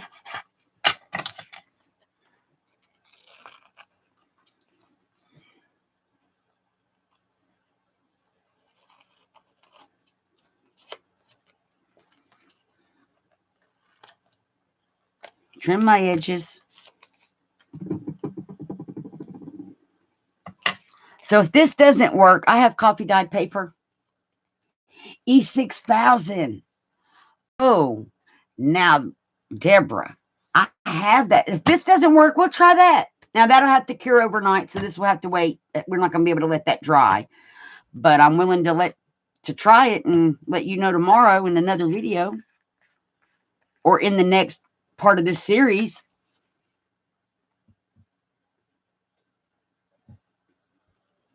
Because that could work, Deborah. E6000. And I have 2 tubes of that on my desk. I don't know why I have 2 tubes open. I have them.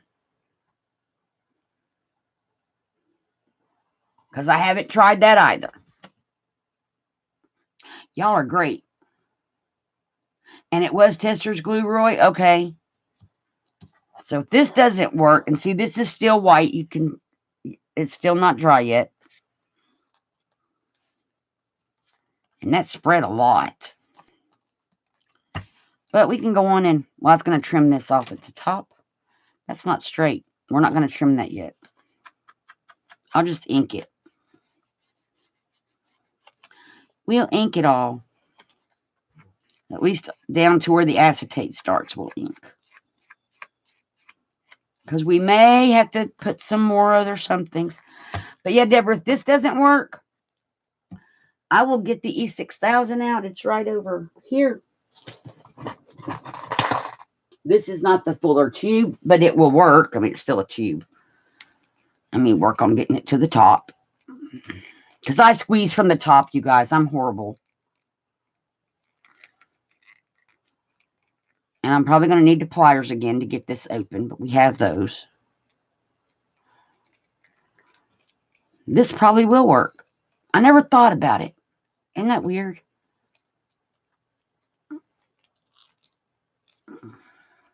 No, it'll open. Okay, we're good. So we'll just set that aside in case we need it.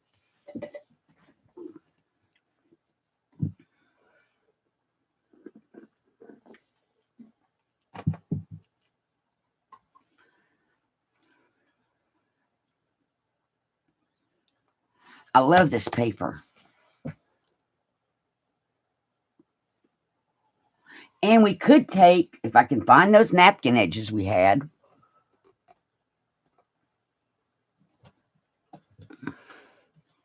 That I said I don't throw away my napkin edges. Oh, here they are.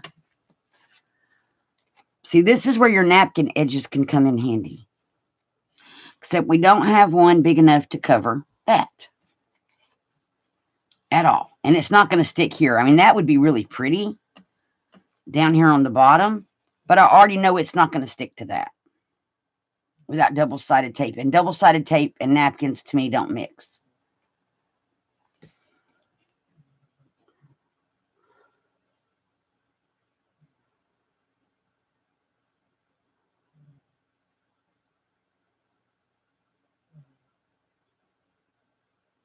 Okay, Roy, that's a good idea.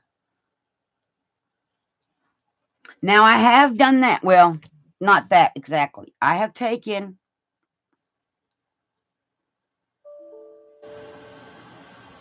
if I can get this washi tape to pull up, washi, and put glue here. Well, again, I have done washi tape and put glue under the washi and done washi over the edge, and that will hold it. So I have done that method. But as far as getting it to just stick on its own, double-sided tape so far is it, other than the sewing.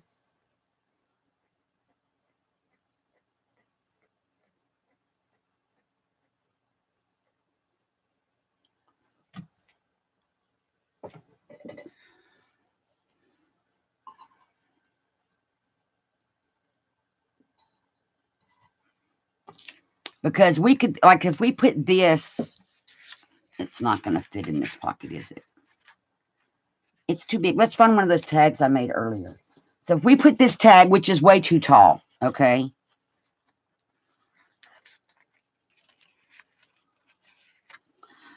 But see, once you have something pretty in your pocket, the pocket's pretty. And then people might wonder how that's on there because you can't see it. It will stay on there. That's the key. Is it going to stay? So this only should take a few more minutes and then it'll be dry. And I don't want to heat it with a heat gun because that's just going to melt it.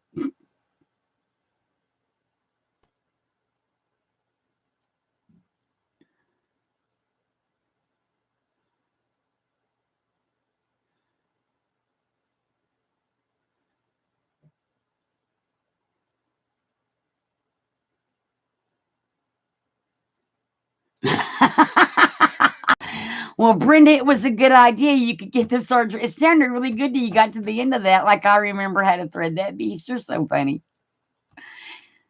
I'm sure there's a YouTube video somewhere on how to thread your serger.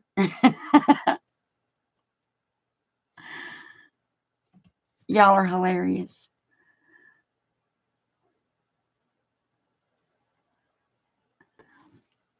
The one fabric cover I made, you guys, I don't know if y'all know what Peltex is, but it was Peltex in the middle to add stiffness, 2 layers of fabric, and I broke a needle.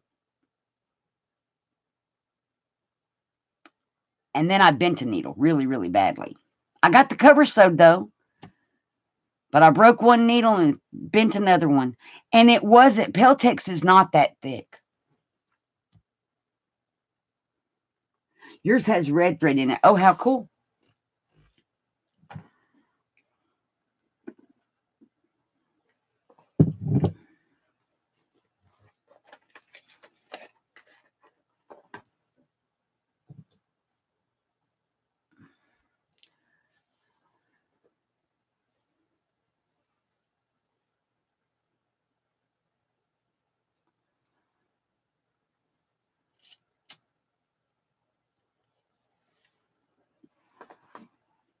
I may have to try some live streams at night versus all of them in the daytime. I think that might work.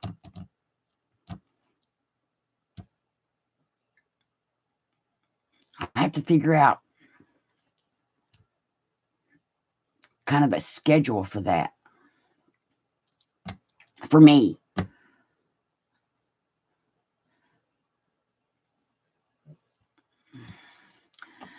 It's all this. It's just not dry yet. I think it takes longer to dry when it's sealed in like that. Tacky glue was the last thing we tried.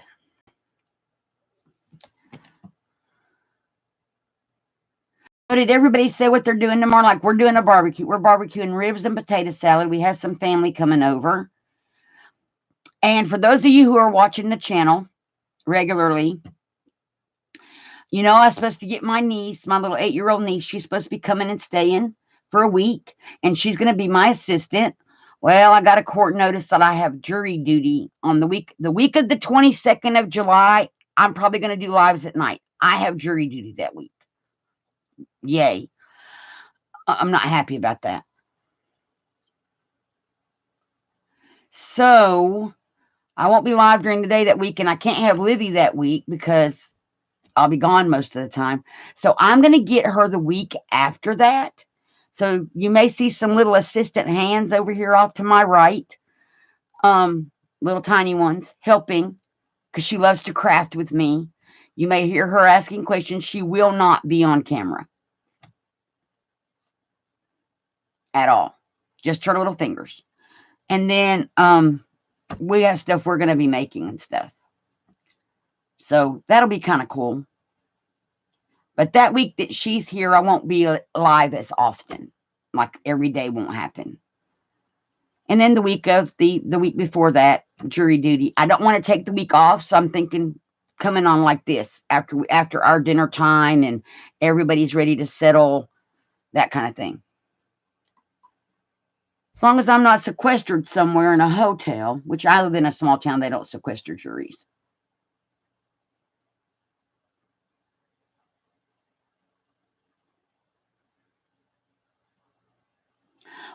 Brenda, you're funny. You bought it 14 years ago. It's still new in the box. That's hilarious.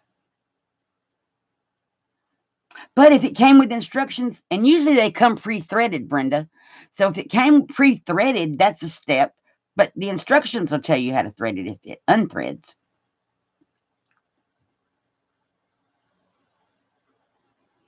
Oh, wow.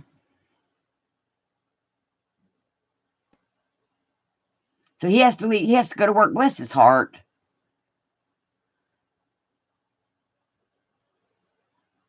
Brenda, I bet you could, depending on the thickness of the monofilament.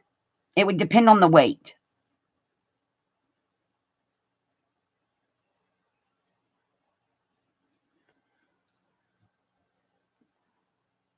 Like 20-pound test might be too thick,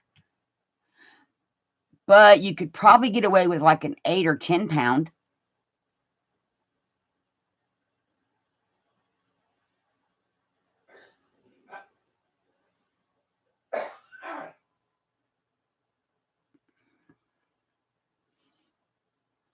And I know 4-pound would work if you could get it. It's really thin.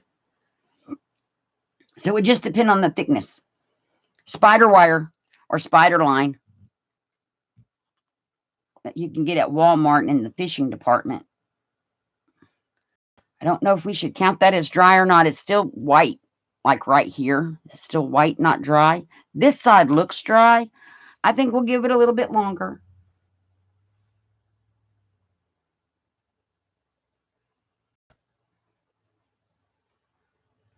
I think later in the video, the Craft Along With Me video, we're going to make some like button cards and some embellishments for my sewing journal that I'm doing for Artsology this month. You have fishing line, Deborah? Have you ever used it in your serger?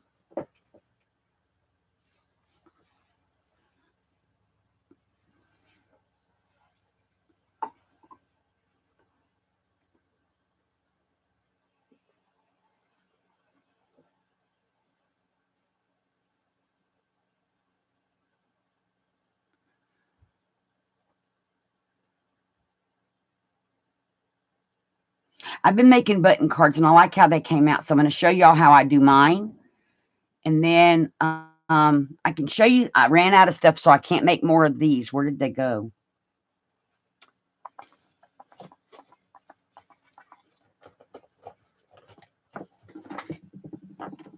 I'm reaching around stuff, so I hopefully don't make a big mess. Okay, let me just move some things.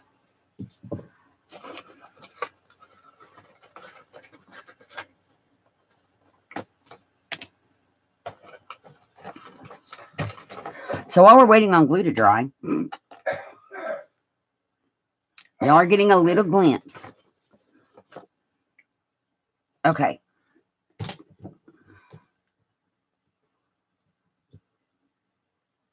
So about a year ago from Walmart, I bought a sheet that had 150 of these little gems on it. This is all that's left. Well, I thought I had a big gold one. But anyway, this is all that's left. Because what I did was I made like little quilting squares to go in my Artsology journal from them. So I sat and glued all these down to paper and then glued it on another sheet of cardstock paper so that they would be really sturdy. And these are going to become embellishments for that journal.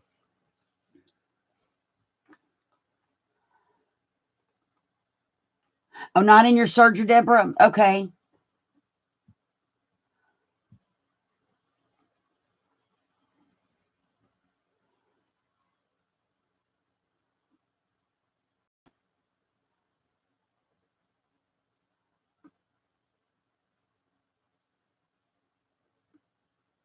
Yep, the melting points. So these are like little quilt embellishments that I have made from these little square tiles that, whoops, that one fell off, that I got at Walmart. That one just, these at Walmart. Didn't know what I was going to do with them. They were just cute little square jeweled embellishments. And then I'm making a grandma's sewing basket. Night, Roy.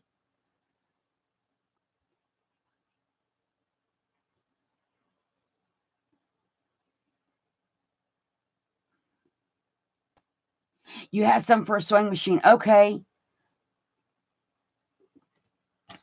Oh, Deborah, are you leaving or is Roy leaving? I'm confused. But anyways, I made these with those little squares to make like little quilt things, little quilting squares, and I'm going to put these in my journal. And I can't show you how I made them because I used up all my tiles before I realized I should probably put them, make a video. So that's those. But the button cards, I can make more button cards because I use them in other journals. Why is that not sitting straight? There we go. Roy is leaving. Okay. Just wanted to make sure I sang goodnight to the right people. Thank you for coming, Roy. I appreciate it. And you have a great evening and enjoy your holiday tomorrow.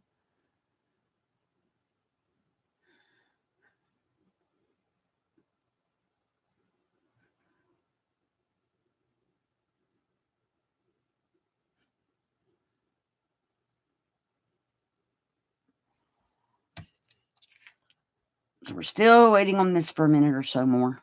I'm going to try to help it along here. I know I can't use the heat on it because I'll melt the acetate.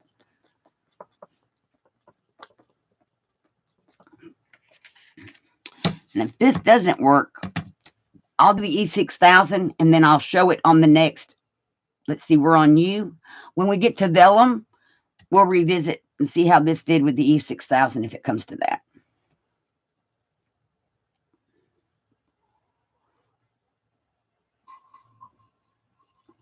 Because it would be dry by the time I get that video done. Or we go live with that one. That'll be Friday. When we're done with this series, we're going to do like a week of polymer clay. 3 days to a week. 3 to 5 days, I'll say, of polymer clay.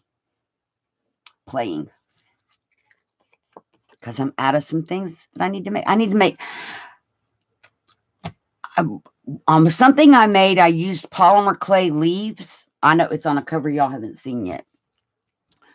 On one of the prototypes. And I realized I need to make more of those. They're really cute. And then I need to make some more like polymer clay flower kind of things and stuff like that. Some butterflies and embellishments. As well as do some Christmas in July kind of crafting things with polymer clay. So I figured I could just do it all at once.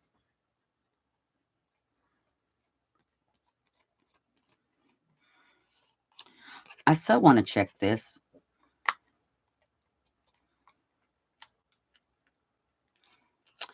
It might if I leave it alone. Let's burnish it back down where I pulled it up.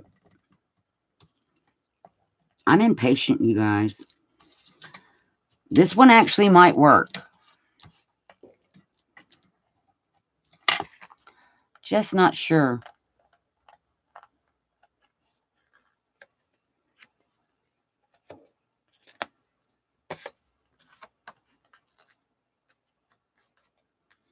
You've never used polymer clay?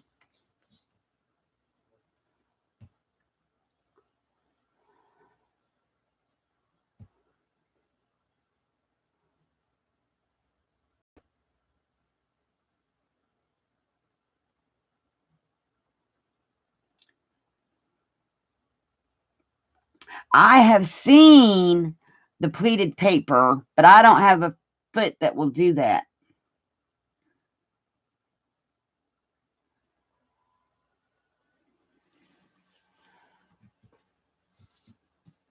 You can't spell it, let alone pronounce it. Polymer clay, Brenda, or something else?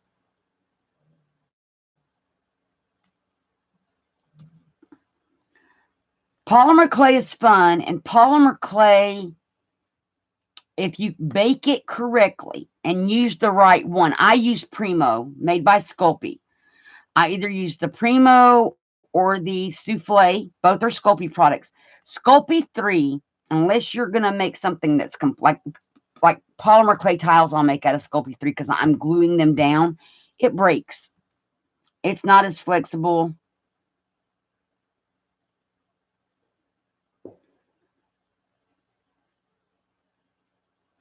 Ooh, low shank so I'll fit it. Cool. Never heard of that. See, I don't know. I got it strictly to sew. It only has like 4 stitches on it.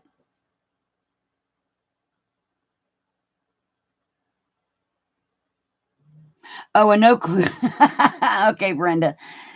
So, and I don't remember what brand it is either. I only bought it because I wanted to sew paper. It only has like a zigzag stitch and a straight stitch and something else, but it's stitches that I would need for sewing paper.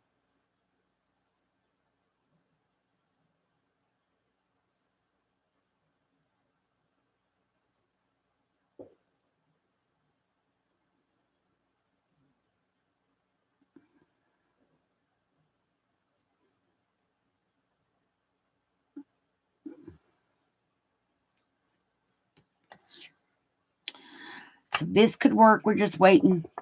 We're going to give it a little bitty bit longer.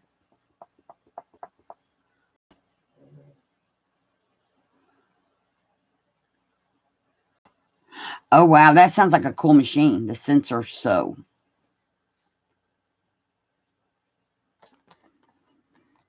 Let's try over here. Okay, guys, this side is dry and it's not going to work. Nope. This does not work either. So that's the problem with acetate. Okay, let's do E6000.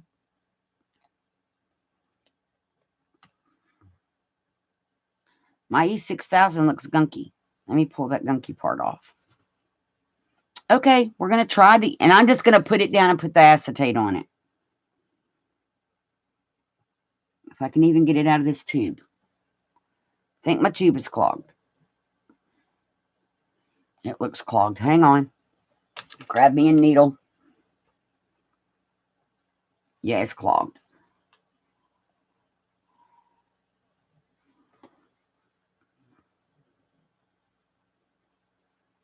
I haven't used E6000 in a while. So let me unclog it. It's all gummy.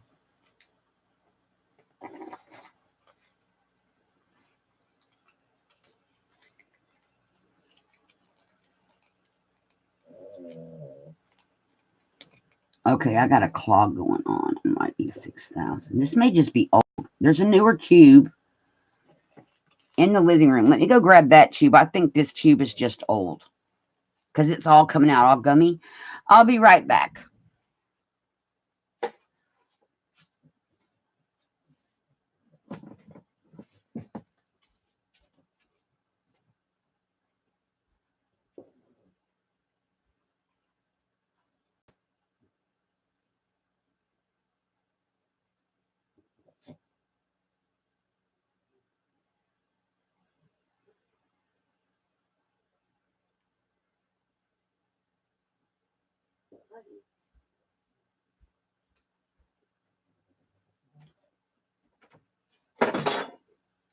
I'm back and making racket.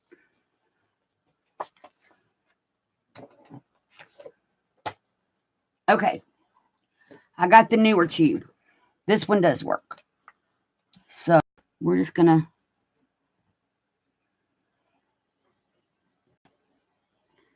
put a bead. And this stuff stinks to high heaven.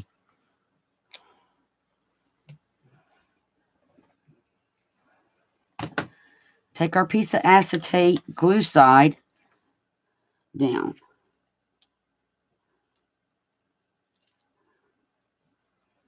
And this takes 6 to 8 hours to cure.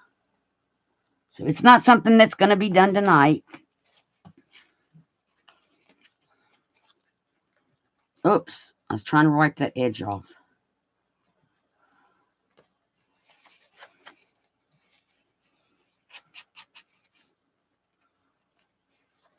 And I know you're supposed to kind of wear gloves when you're working with E6000, you guys. I don't ever. But if you're going to work with E6000, Goo Gone is a must. And that kind of spread, I don't want it to be over that far. See if we can back some of that out of there. And I want it, oh, shoot. I want it to stick down, but I don't want it to be half my pocket either. My acetate keeps moving on me. Okay, I'm going to leave this alone. I'm going to put it up somewhere. Interesting. It won't stay stuck. The edges are not stuck. I am running my fingers. Let's see if we can get that to stay down. Okay, I'm just going to set that to dry. It's going to, and I can always try to separate the pocket. And let me get the Goo Gone and spray my desk real fast with that because I want to get that up.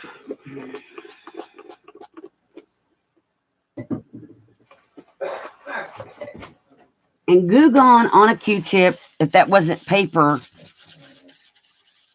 would have worked.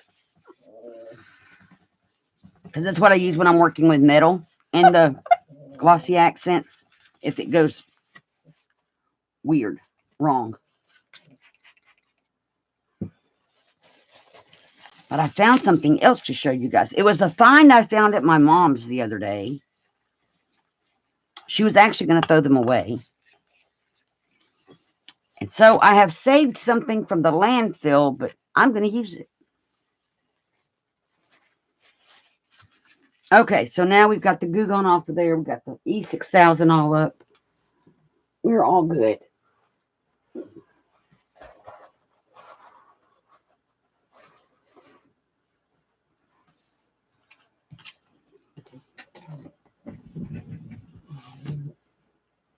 And I have magnets on the side of my tripod. And that's what I have needles sticking on. And my magnets are on there too. That I stick my needles to. Hey, Misty, how are you? Thank you for coming.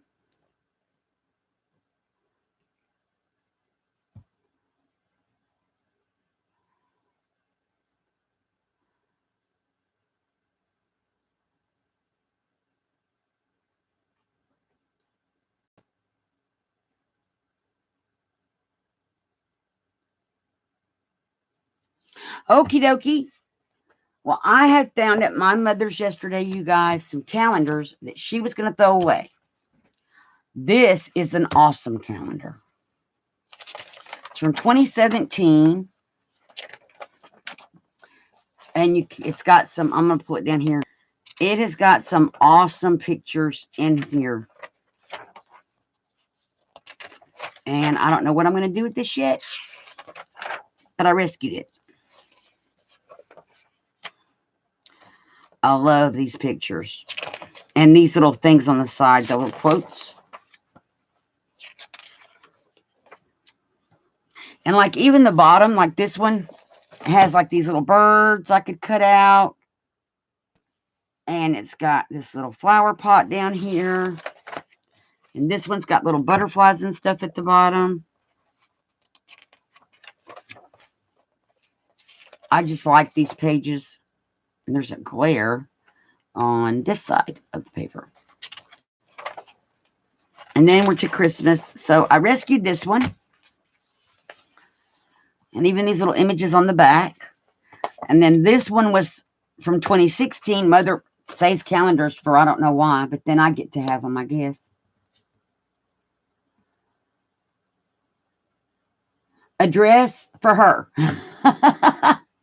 Oh, wow. I'm doing good, Misty. So let me pull this one down. Oh, this is 2015. Let me pull this one down so y'all can see these pictures. Aren't these gorgeous? Like in a nature journal or something.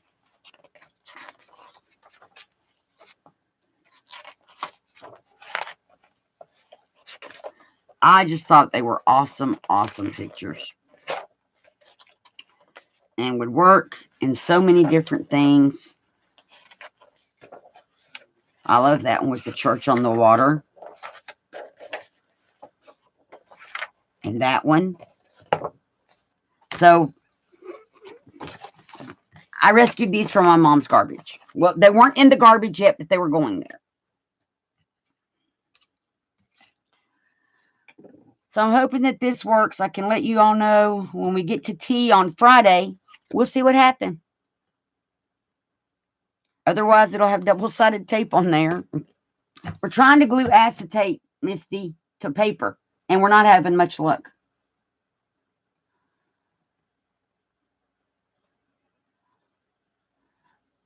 Oh, wow, Deborah. I love my aunt. My Aunt Bonnie made all the girls' clothes. There were 3, Deborah, Vivian, and Sandra. She made all their clothes, my cousins. And so she made me out of remnants from one of the materials that she had to make theirs, because they always wore matching shirts and dresses. She made me a top. I loved that top. She made me a dress, a top. She made me a coat one year. And anything Aunt Bonnie made, Aunt Bonnie was an awesome seamstress. And so anything Aunt Bonnie made, I loved it. But that's because my mom didn't sew like that. Now, did Deborah, Vivian, and Sandra so much like their clothes their mom made? No. No, they were kind of like your children. No. Right, so I will show this when we do the Tuesday, the Tuesday. When we do vellum on Friday, I will show this finished product because it's not going to dry tonight. There's just not a way. So Friday, I'll show that finished product. And then, so we've done everything today that I had planned for underlayments.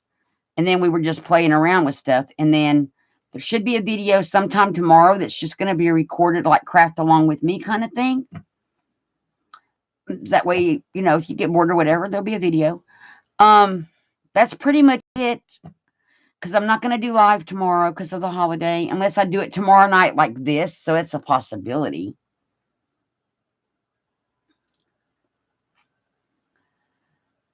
Was this a good time when I came on for everybody?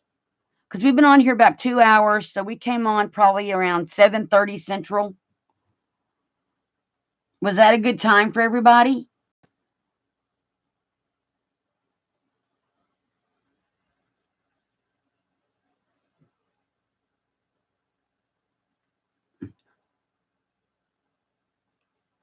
She only wore the dress once. That's funny.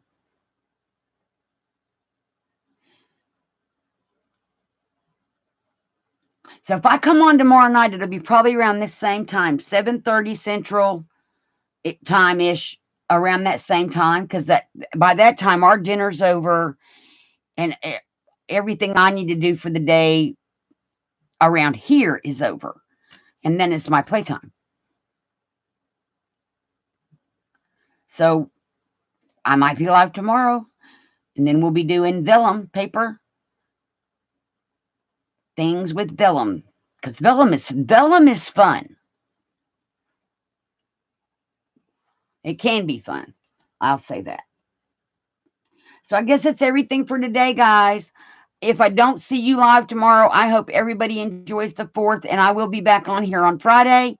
So thank you all for coming and have a great evening. Enjoy the 4th of July. Bye, everybody. Thanks, Misty.